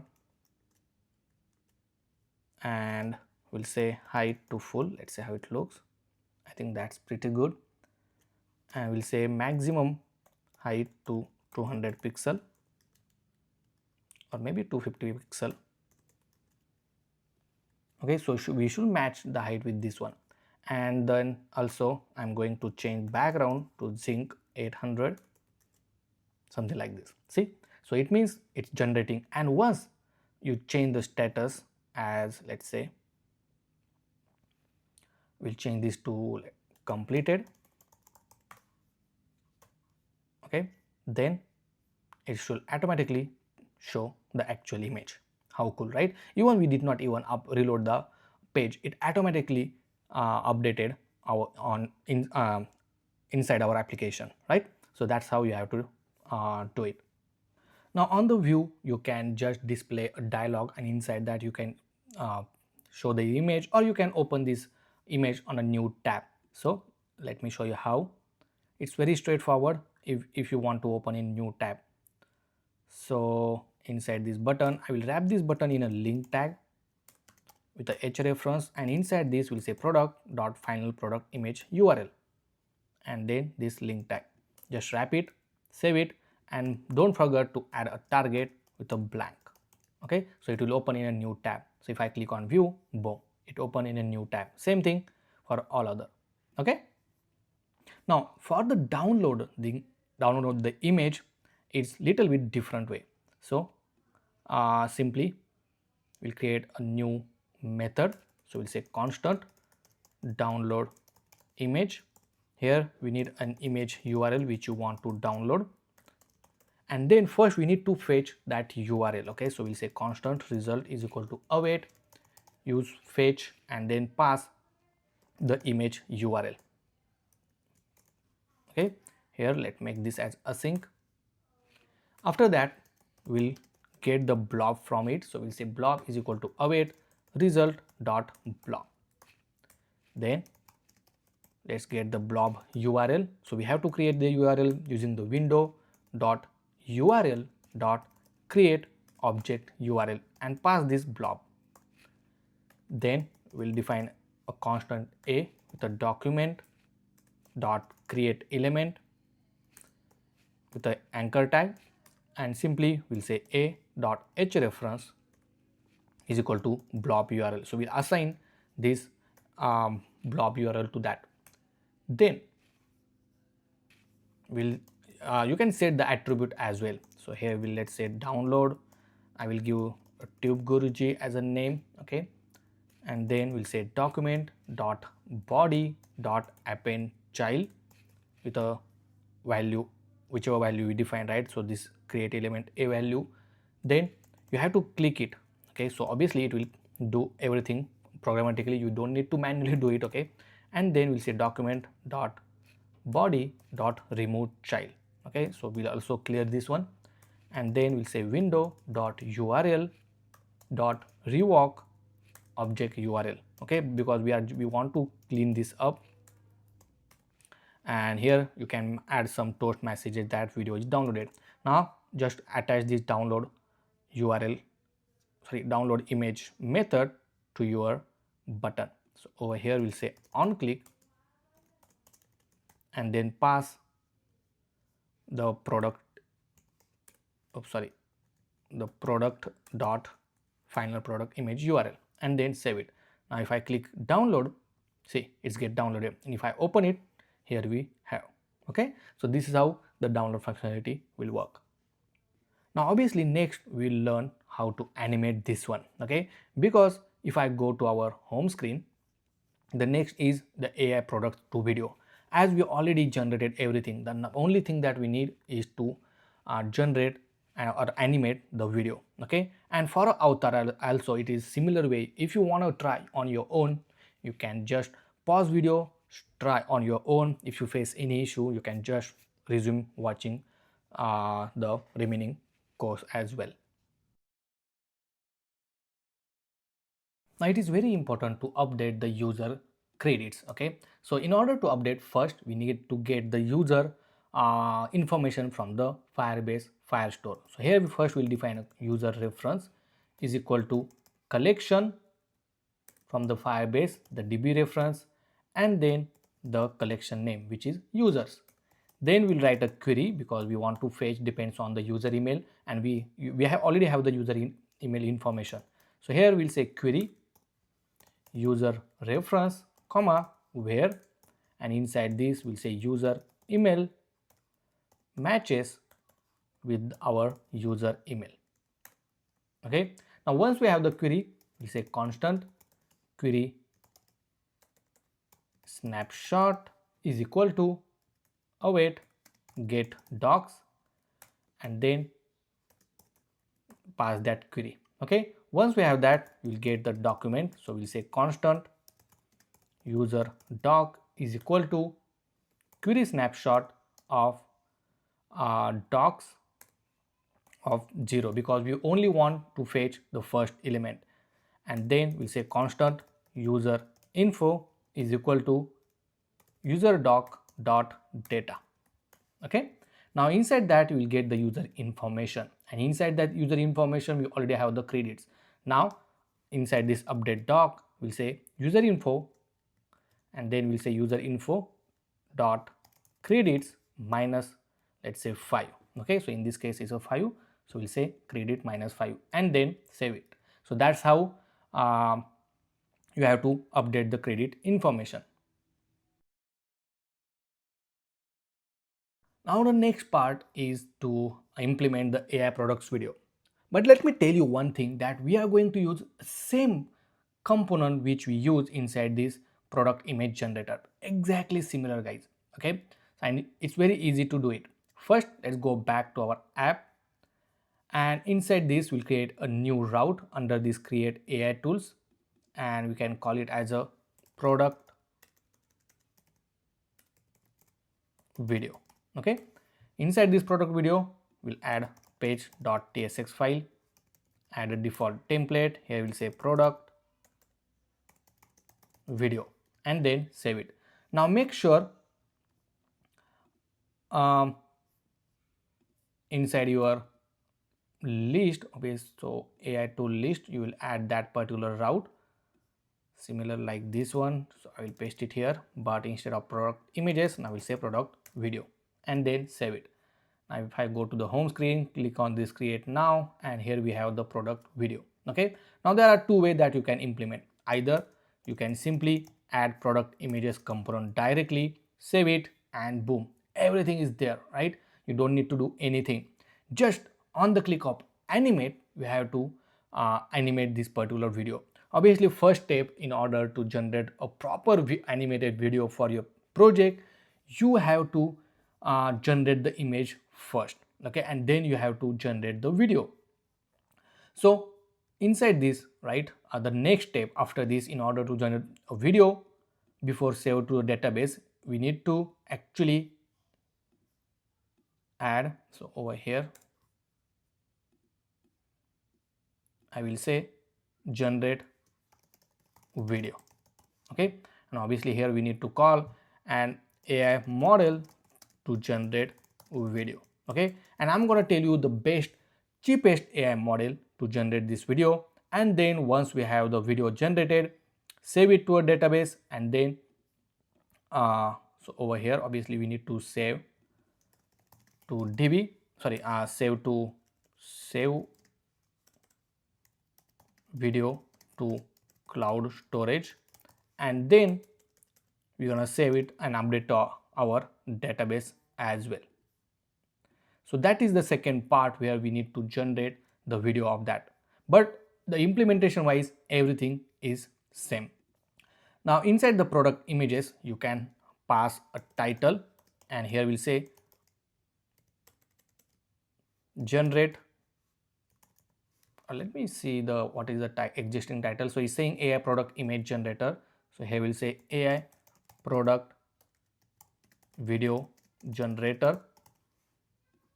Okay, and this title I'm going to send to this product image. I will accept it here as a title of type any, will say, and whenever if there is a title, then just display the title. So here we'll add a condition: if title is there, display the title, otherwise display this particular text. And now if you see, it's saying AI product video generator instead of AI product image generator.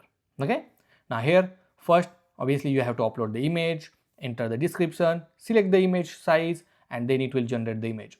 Later on the click of animate, it will animate your image as well into a video, proper video, okay, which you can easily download and do all other things.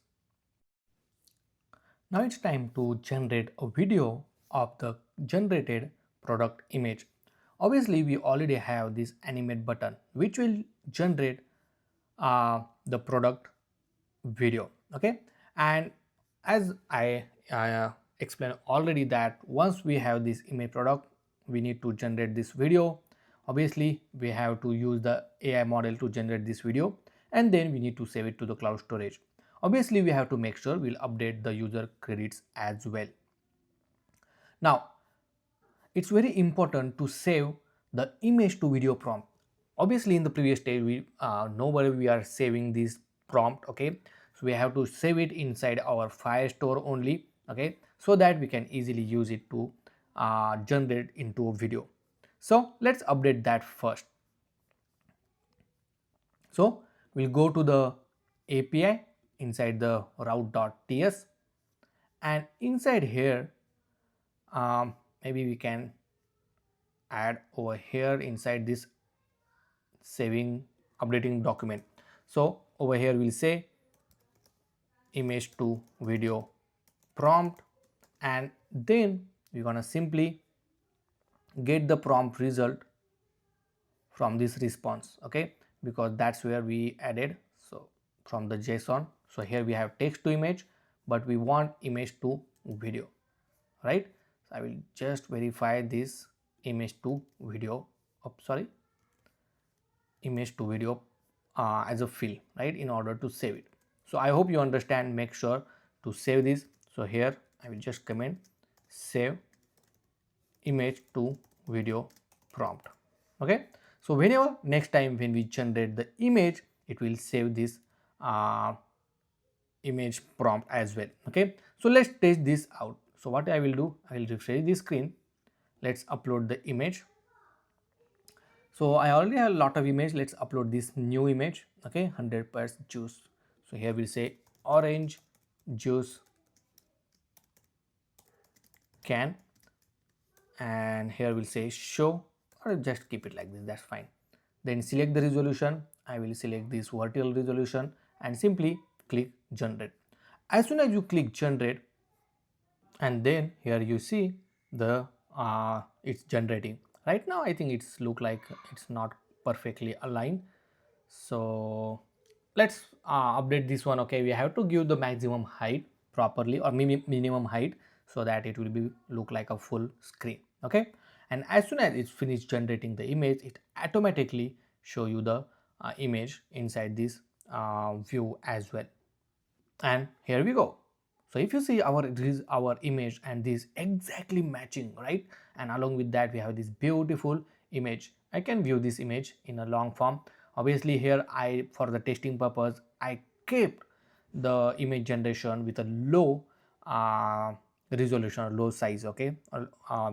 The quality is low, so that's the reason it's not giving a perfect quality, but it's keeping our image as it is. Now obviously at this stage, if I go back to our database, inside here if you see we have all the users ad displaying, okay. Now once the product is generated, it automatically save, and here in this case if you see, now we have this image to video prompt with this complete prompt, and obviously this prompt we needed to animate this image. Now next we need to implement the AI model to generate the video. For that one, simply go to the replicate.com. Inside here you will find a lot of different AI models for a different purpose, like image generation, video model, and there are many others. Simply if you don't have account, create a new account. Once you create the account, simply go to the explore, go to the video models, and here the cheapest and best model I will suggest is this WAN video 2.2 fast. So it's an image to video model. You have to provide the image, provide the prompt, which we already have. We also have an image, and then simply generate it. Within a 20 to 30 seconds, it will generate a complete video for you, okay. Now it's very easy to integrate as well. So simply go to the API, and inside this API you have to install the replicate first. So copy this command inside the terminal, simply paste it, then you have to use this code. Obviously in this case we are going to create a different API endpoint. So we'll say generate product video. Inside this we'll create a route.ts file. Then we have to initialize the replicate first, okay. So we import it and initialize it. So we'll go to the lib folder. Inside here we'll create replicate.ts file. Simply add that. Inside here we'll add authentication, and now for the authentication you have to provide a key. Simply go to your account, go to the API tokens. Over here create a new tokens. So we'll give the token name. So we'll say product ads. So here we'll say AI product ads, create a token, and then once you create this token, simply copy this token, okay. Then inside your .env I will paste it here. So we'll say replicate API token, and then I will paste it and simply save it. Then we'll say process.env and then that token. Okay, now don't forget to export this one so that we can use it throughout the application. Now inside here we'll say export async function. This will be a post request, so we'll say post request and then next request. Inside here we need to get a value from the JSON body parameter. So first is image URL, then image to video prompt, the user ID will say UID, and I think that's all we needed for now. Okay, and here add request.json. After this, let's go back to the documentation of this replicate AI model, and here if you see we need to provide this input, right? So I will add this input. For this image we'll provide our image URL, and for the prompt we are going to provide image to video prompt. Then just call this replicate run that particular AI model. Okay, make sure to import this replicate from the lib folder, because that's where we initialize it. And then once you have the output, you can access that your output result through this output.url. If you get this error, just ignore this one. Then here we need to save use video to cloud. Okay, we will save that one, but first we want to test it. So we'll say Next.js return next response dot json, and then we'll return this output URL as it is. Okay, so for the error I will just again ignore it over here as well and then save it. Now before testing, obviously this is not a free model, so it's a paid model. Okay, but you can even try it locally. Just you have to search how to run on local.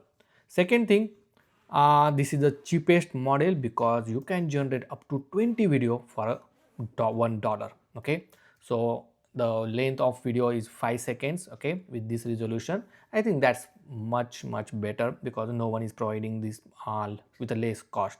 So make sure to try with this model. Now once your this endpoint is ready, now let's go back to our app. Inside the route we have this product image, right? And that's where we have all the logic. Now we'll write constant, and over here we'll say maybe we can move this method directly inside this preview result. Okay, and over here we'll write a method. We'll say constant generate video, we'll say async, and inside that we need a video config, I will say, or config of type any. Okay, and we'll say constant result is equal to await axios dot post slash API slash generate product video, and then inside the body we have to pass all of these parameters. So first is image URL, so we'll say image URL. That we can get it from the config dot I will just go over here, and this is the URL we want, which is the final product URL. Okay, then okay, so then we want the image to video prompt, so that we can get it from this one.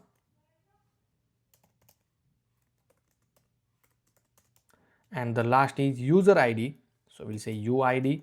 The user ID you can simply get it from the user.uid. Okay, so which is quite helpful because UID is nothing but our Firebase documentation for that particular user, so you don't need to add a where condition, you can directly update it. Okay, and once you have this all of this information, simply console it. Okay, now this generate video we need to call on the click of animate button, but we have to make sure we pass all these parameter. So whatever the inside the product, we'll pass it as a config, and then from the config we'll get each of these field value. Okay, now I will define a state called loading, comma set loading is equal to use state. Okay, and initially let's make it false. Then we'll set the loading as a true, and here we'll set the loading as a false. Okay, just in case if you want to use loading at some places. But we are also going to update a database, and along with this status, right now this status is completed, but we are also going to maintain one more status called image to video status. So it will check whether the status is in pending or not, because that status is very important to animate this, or you can disable that particular button on that particular image video, right? So what we can do, let's go to that route. Okay, generate product to video route, and here we can update it. So we just need to update a document ID. So I think we have the document ID inside this preview result, because we are already saving that one, see, using this ID. So we can pass doc ID as config dot id, so that inside the product to video router we can accept this doc id. Okay, and this doc id we want to use it to save or to update our database. So I'm gonna simply use this one. Here we have the doc id, the user add, make sure to import this update doc, the document, then the db reference as well. Then you don't need anything. Okay, just you need image to video status, I will say. Okay, and here this need to be a pending, and once successfully generated, obviously at the end we'll say it's done. So maybe we can say completed. Okay, now inside the preview result, if the image to video status is pending, then we can show some kind of loading. So maybe over here we'll say image to video stat, okay, product dot image to video status is equal to pending. Then we'll show same button, otherwise again I'm gonna show you, or maybe we can do one thing. Let me undo this everything. We'll just disable this button first. So we'll say disable if product dot I think we need to get this field image to video status and need to define inside this type.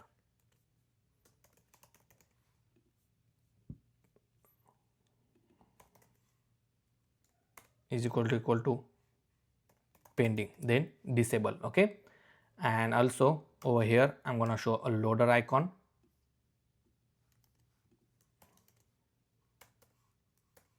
So here we'll add a loader icon with class name animate spin, otherwise we'll show this sparkle icon. Okay, I think that's all we needed, and then save it. Now let's test this out. So let's go back, refresh the screen. Now for this only product only we have this image to video prompt save, right? So we want to update that one. So click animate. Okay, and if you see it start loading, it means it's working, right? Behind the scene, obviously it generating the image video. Over here I will just show you the status, so you'll get to know. So right now it's saying image to video status is pending. Go to the replicate, go to the dashboard, and under the dashboard you will see your model is running, right? That's what we call. So over here you can see what are the parameter you sent. So this is the what you sent, this is the prompt you sent, and now we are just waiting to finish the result, and boom, if you see how beautiful it generated this animation as well. Pretty cool, right? So that's how we need to do. Obviously once it is generated, we are right now not saving it, right? But we are just consoling it. And here if you see, we have this temporary URL from the replicate. If I open this URL, you will see your video, but this URL is only valid for 40 to 45 minutes, right? Obviously you need to save the result on your own server or on your own cloud, and that's the reason we are going to save it on an ImageKit. So let's go back. It means all our logic is working as expected. Now here we'll say save to database, sorry, not save to ImageKit. Okay, maybe we can add it just above this one. And obviously first thing, we need to convert this image into a buffer. Okay, so let's add, so we'll say constant response is equal to await fetch, and we need to pass this output URL, okay, to get the data.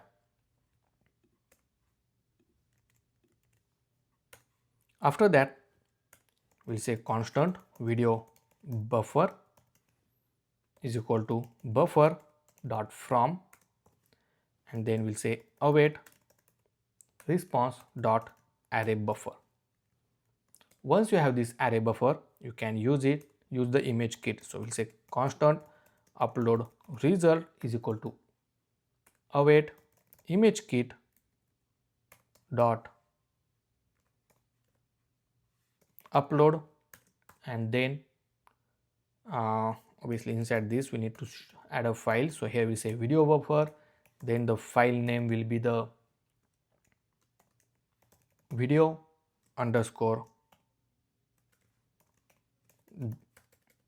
date dot now. So we'll add a timestamp dot mp4. Okay, and then you can add is published to true. Okay, you can even add inside a specific folder as well, that is completely optional. And then once it generated the result, you can simply add video URL, and then we'll say upload result dot URL. In the output as well, you can write this result. Perfect, and then save it. So that's how we have to save the video URL as well. Now before testing this out, I'm going to add a play button icon over here. Okay, and just quick thing, because on the smaller screen the 3 image is quite congested, right? So what we can do, inside the preview result, instead of showing 3, we will only show 2. Okay, I think that's much better, so that we can add the another button. So over here only we'll add a button to play that particular video, right? So here we'll add a play icon. I will add a variant as a ghost only, and I will add a link tag with a h reference. Let's wrap this one. Okay, and we'll add a video URL. Oops, sorry. So over here we'll say video URL of type string, and whenever the video URL is there, then only we want to show this button. Okay, so here as first we'll add a product dot video URL, and we'll add the condition as well, something like this. Okay, and then save it. Right now if you see, we are not saving the video URL yet, but once it's saved, then it will display this play button as well. Okay, so let's test everything all together. So we'll upload the image now. I don't know which image should I upload. Let's upload this image. I know we created already, but we'll upload it again. So here we'll say chocolate can, you can add whatever the things you want to add. Okay, I will add black background. Let's try this out, and simply select the size and then generate it. Okay, right now if you see, it's still generating. Obviously, as I say, we need to change the size of this generating button. So over here, okay, so we added this maximum height, so this need to be a minimum height. Okay, so we'll save it later on. But for now, if you see, it's still generating the image, and if you see, it generated this particular image. Okay, next we need to animate it, so just click on animate, and now animation is started. Obviously, whenever you make any function call, you can show the notification to the user that okay, your work is in progress, it's running in the background, so you have to wait. And boom, if you see, now the play button is enabled. If I click on this one, I don't know whether it's playing or not. I think we forgot to add it on the blank, so it will open in a new tab. So here we'll say target underscore blank. Okay, and boom, if you see, we have this beautiful animation. Right now, as I say, right, this image is in the low quality, right? So that's the reason it might not give you the correct and proper resolution for the video or image. But once you make it the quality in medium or a high, then you will get a proper result. But I hope you understand until this point. Okay, whatever we build. So that's all for this particular tool feature. If you have any question, any doubt, let me know in the comments section. Now, obviously, one more important thing, once user animate this one, we don't want to give option to animate again, right? And on that animation, we also need to make sure you should update user credits, okay, that you can implement on your own. That's very straightforward, but you can just hide this button as well for the when user have this product video URL. So I will say, if not product URL, then only show this button, otherwise don't show it. See, okay. Now it's time to implement the product author image generator and the video generator as well. So it's similar to the same workflow. Only thing that we are going to add is user can also able to select the author. Right now in this particular example, we are going to provide a list of some authors already, and then user can select one of the author from it for his product video. But if you want, you can add an option to upload user's own author, and all the workflow will be the same. Okay, now you have two options. Either you can use the same UI like this along with the API endpoint, just you need to change the UI depends on which operation user select. Otherwise you can create completely new UI as well. Okay, but in this particular case, we are going to use existing UI, and then we are going to pass our new field called author, and then depends on that one we are going to make some changes. Okay, but before that we'll create a new route.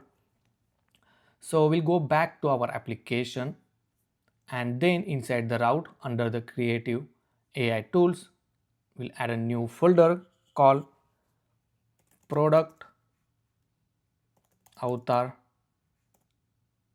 We'll say just product author. Okay, and then inside this we'll create a route, page.tsx file. Let's add a default templates. Here we'll rename this to product author and then save it.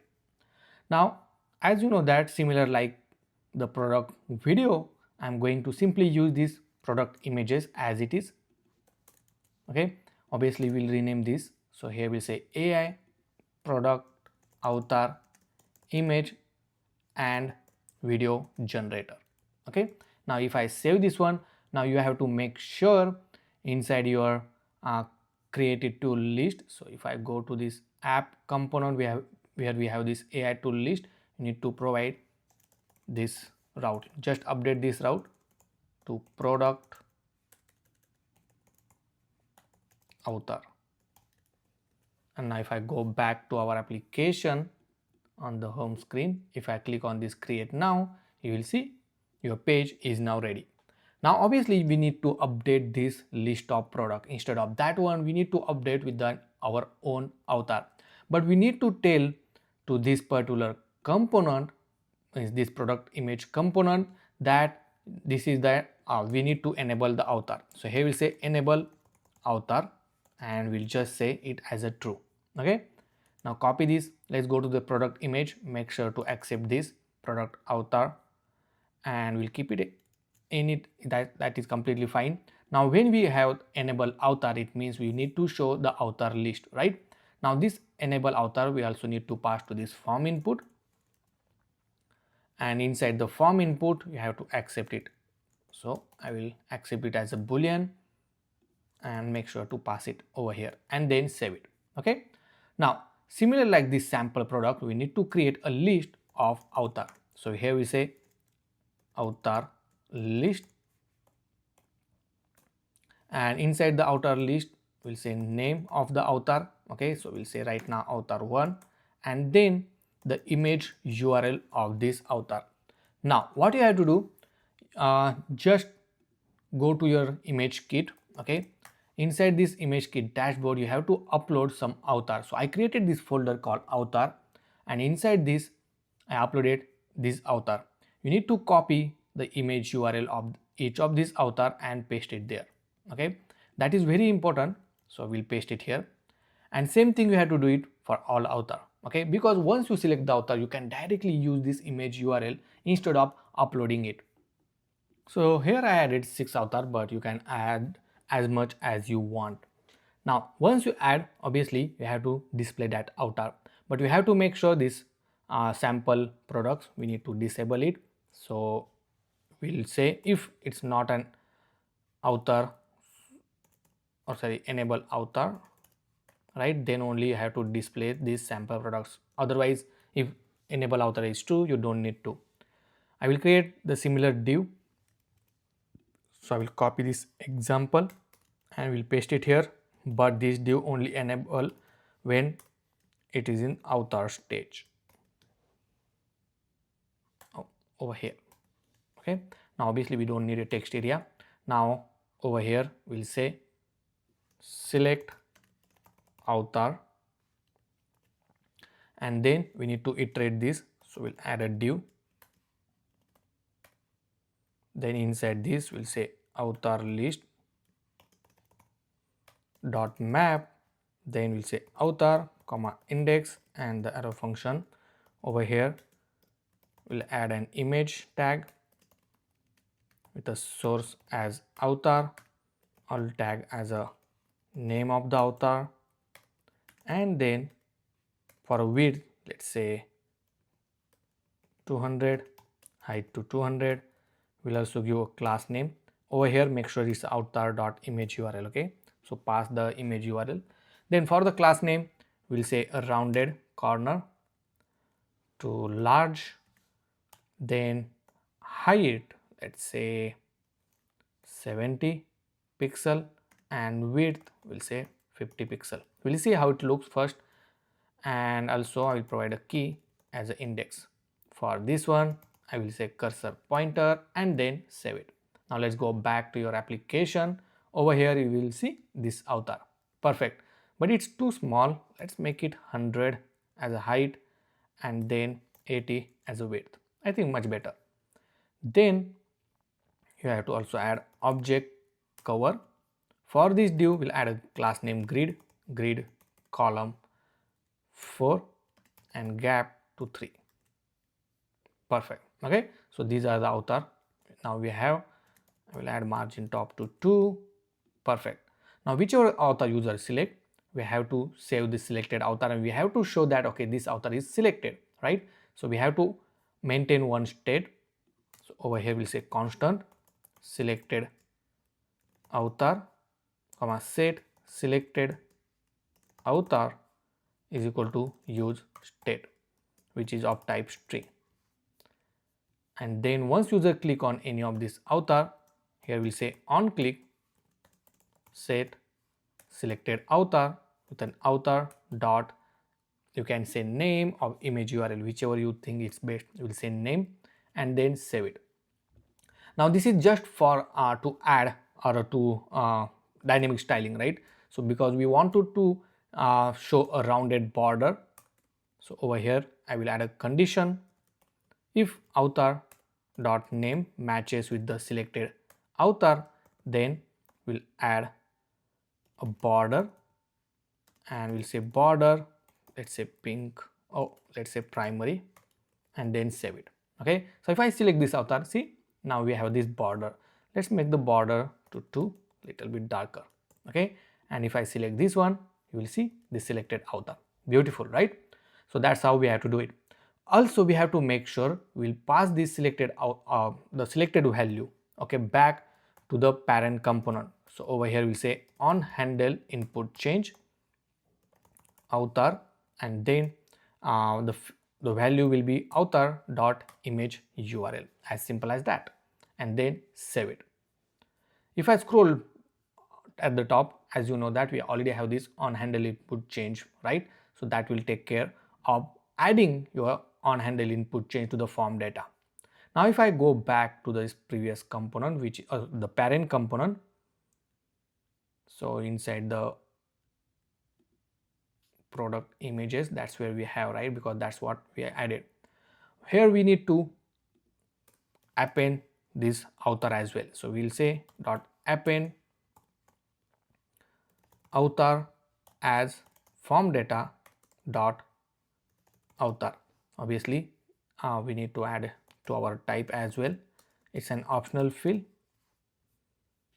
and if it's not there, so we'll say null. I think we cannot add null, just add empty string. Okay, and then save it. Perfect. So until this point, I hope you understand, right? We reuse this component so that we can add this select avatar field, okay, along with the upload image. Now obviously user will upload the image, then he will select the avatar, enter the product description, select the image size, and then on the click of generate, we need to generate the image first.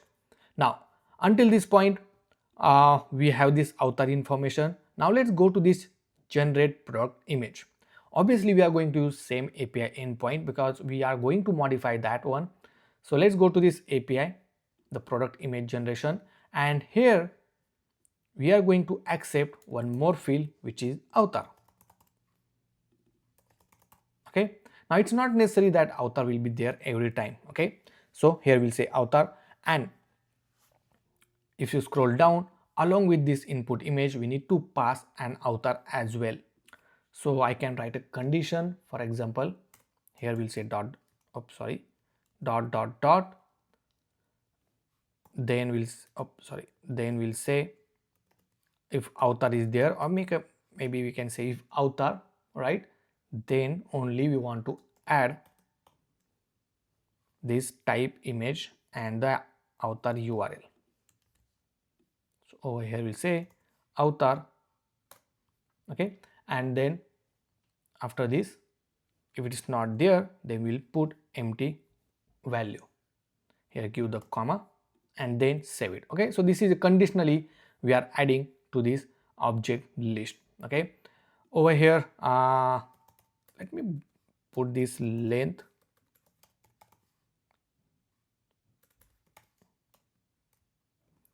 If length is greater than 2, I don't know why I'm getting this error. So if I go at the top here, if I put it as a string,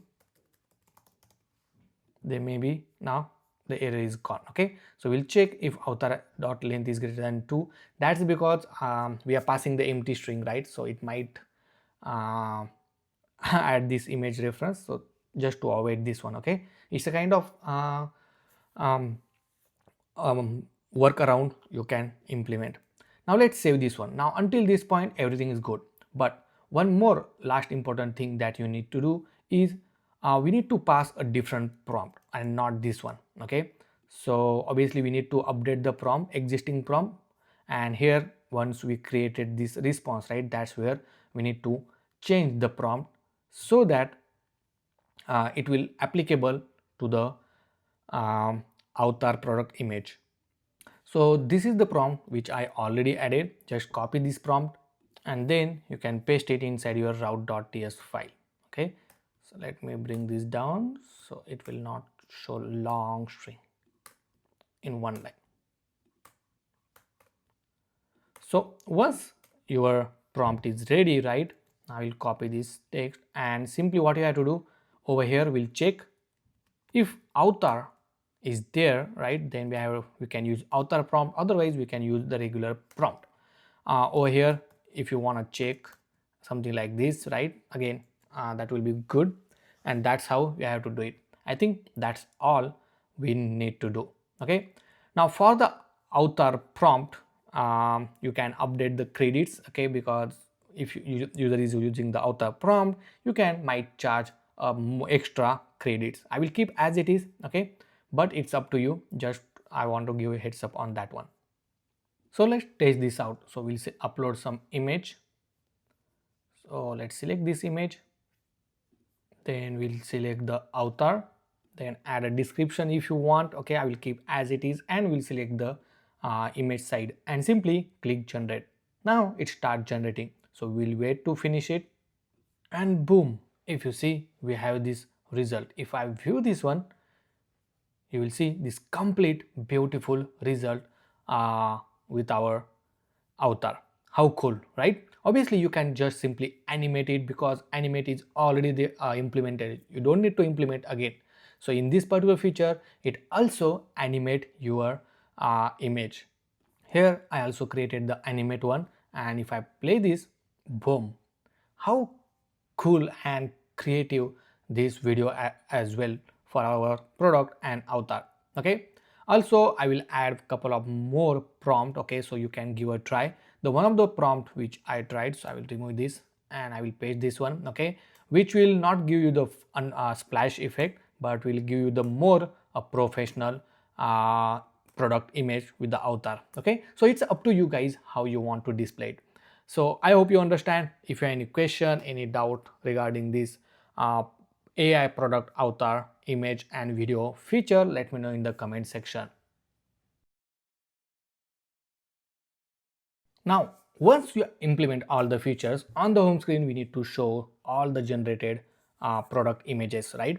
So right now this is empty state, but obviously we already generated few product images. It's supposed to display that one over here, right? And we have to hide this empty state. So for that one, let's go back to your application.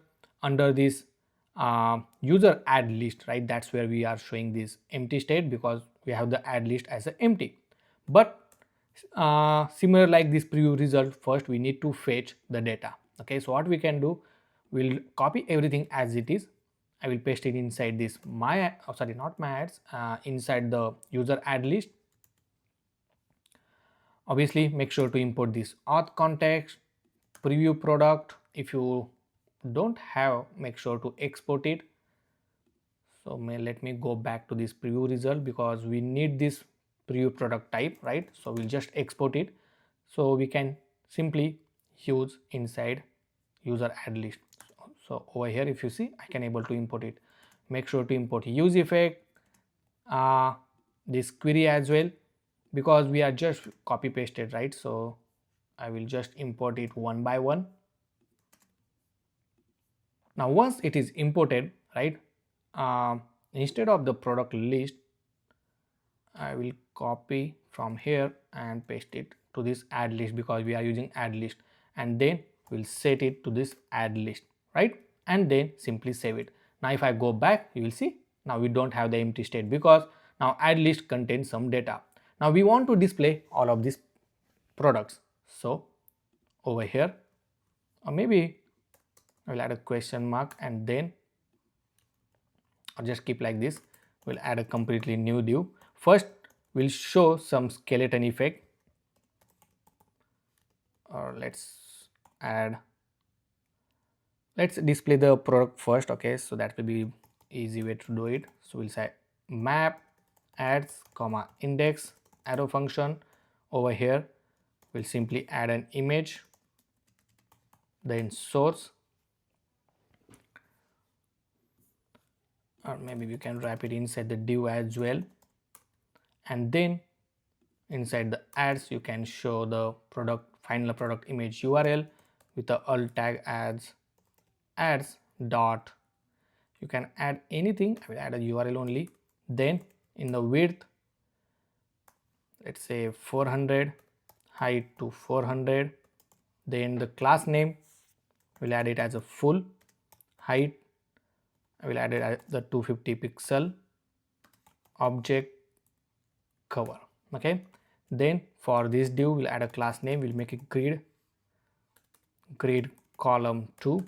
On medium screen size we'll add a grid column 3, and on Excel we'll add a grid column 4 with a gap to 5. Also for this image I will make a rounded corner and then save it. Let's add an index as well. Okay, and that's how it look like. See, you can add this height. Okay, it depends on the screen size.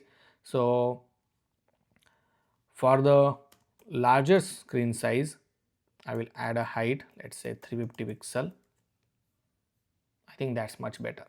Okay, make it 370, and that's how it looks. So if I decrease the screen size, you will see it automatically change.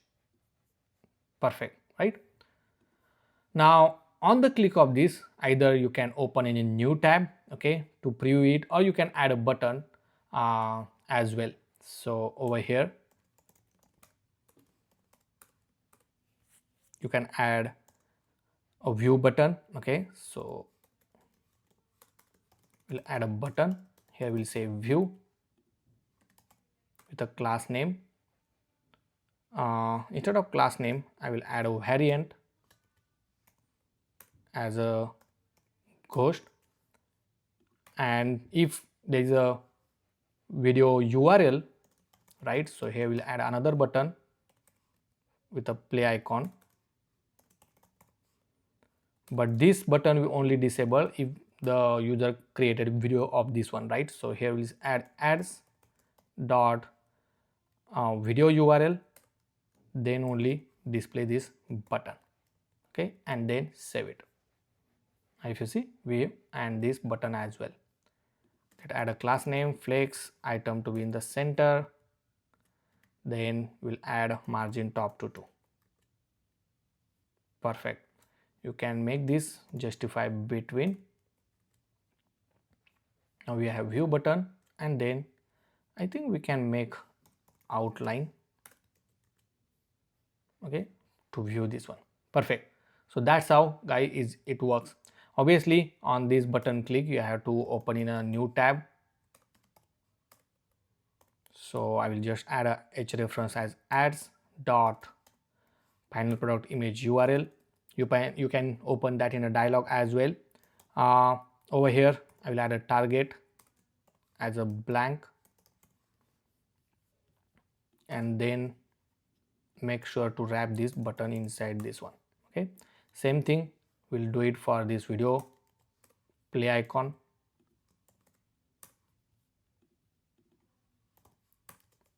Perfect. Now if I view this one, it opens in new tab with a complete image.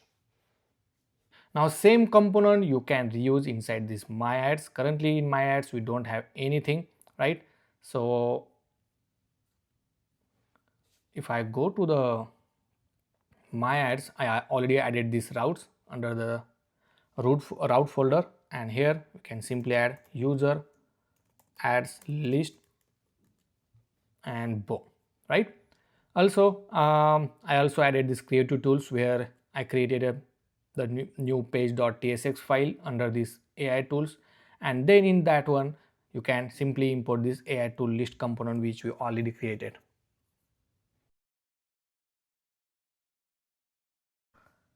Now one more important thing over here, that once you are not signed into our app, right, and user want to create a new product image, on the click of this create now, before that we have to check if user is signed in or not, otherwise we have to redirect user to the sign in page. Okay, so for that one let's go back to our application. So inside this AI tool list, right, where we have this path and all. Now first thing we need to get a user information, right? So for that one we can use this auth context, right?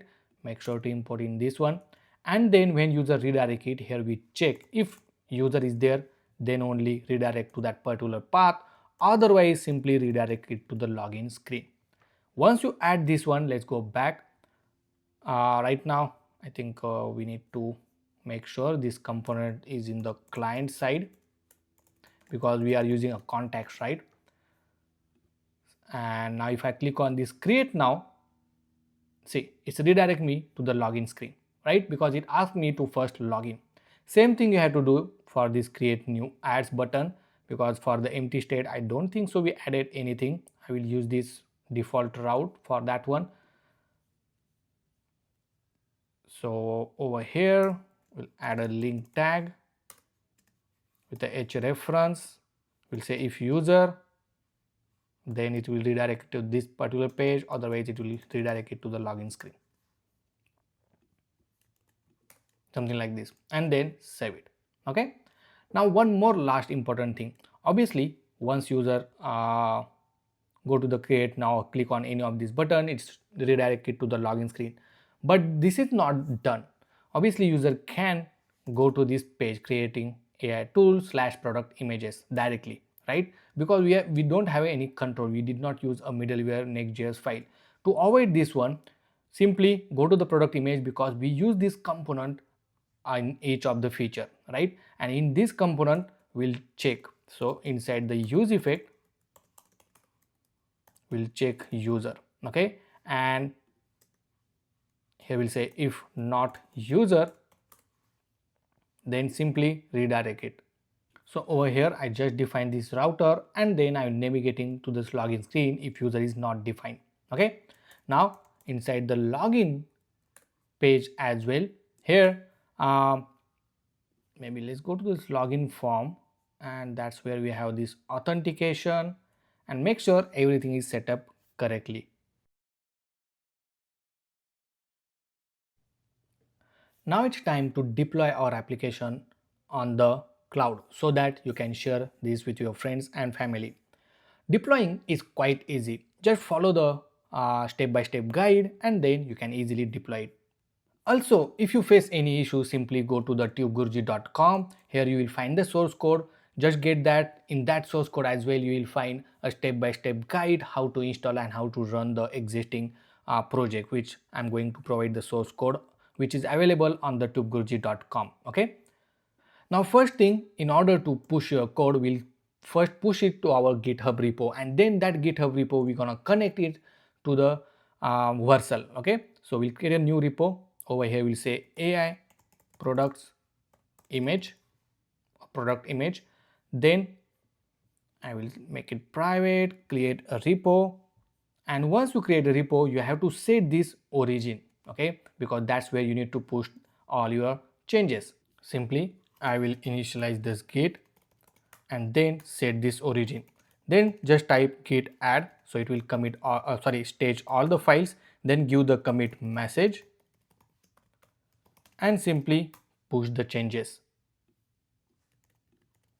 Now if you are pushing very first time, you have to push with this particular command and then click enter.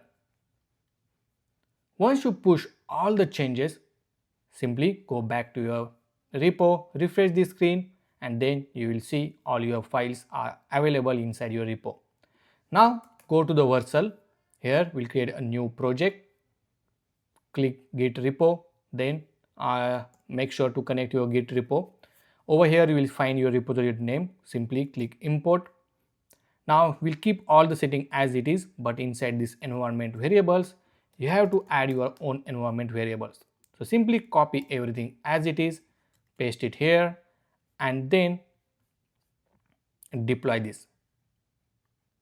Once you start deploying, it will build the logs, it will install all the dependency packages, and then it will deploy your application by assigning a domain. So we'll wait to finish it. Obviously if you face any issue, any error, just check the log, fix the error, and push it again.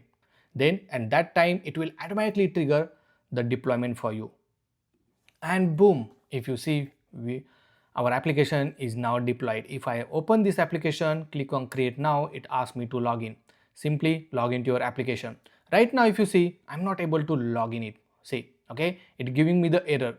Now if I go to the inspect panel and inside the console, it's saying your current domain is not authorized for a proper operation. Right now, to fix this issue, what you need to do, you have to copy this domain, okay, because this is your production domain. Go back to the Firebase and under this authentication where we have sign in method, click Google, and inside this one I think maybe over here under the setting, you need to add authorized domain. See, currently it only work for the localhost, but if you add this domain, click add, and then you can able to sign in. So let's refresh this, click login with Google, and boom, if you see, now we can able to log in it successfully. Okay, and here my result, whatever the project we created, right, the ad and the product ads we created, it's now available. Okay, so that's how you need to do it. If you have any question, any issue, you can ask me in the comment section. You can also connect with me on Discord channel. Okay, also I recently launched brand new product called Kravix Studio. Kravix Studio is one of the best AI short film generator application, which will generate the complete movie under 2 minutes. Not only that, it's an episode based. You can even edit each scene one by one. Over here, all the movie has a consistent character. You don't need to worry about that one.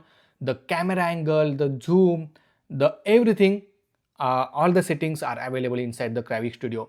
Thanks for the clerk who is sponsor of this particular project. So Kravix Studio, you can give a try to this AI, and I hope you will like it.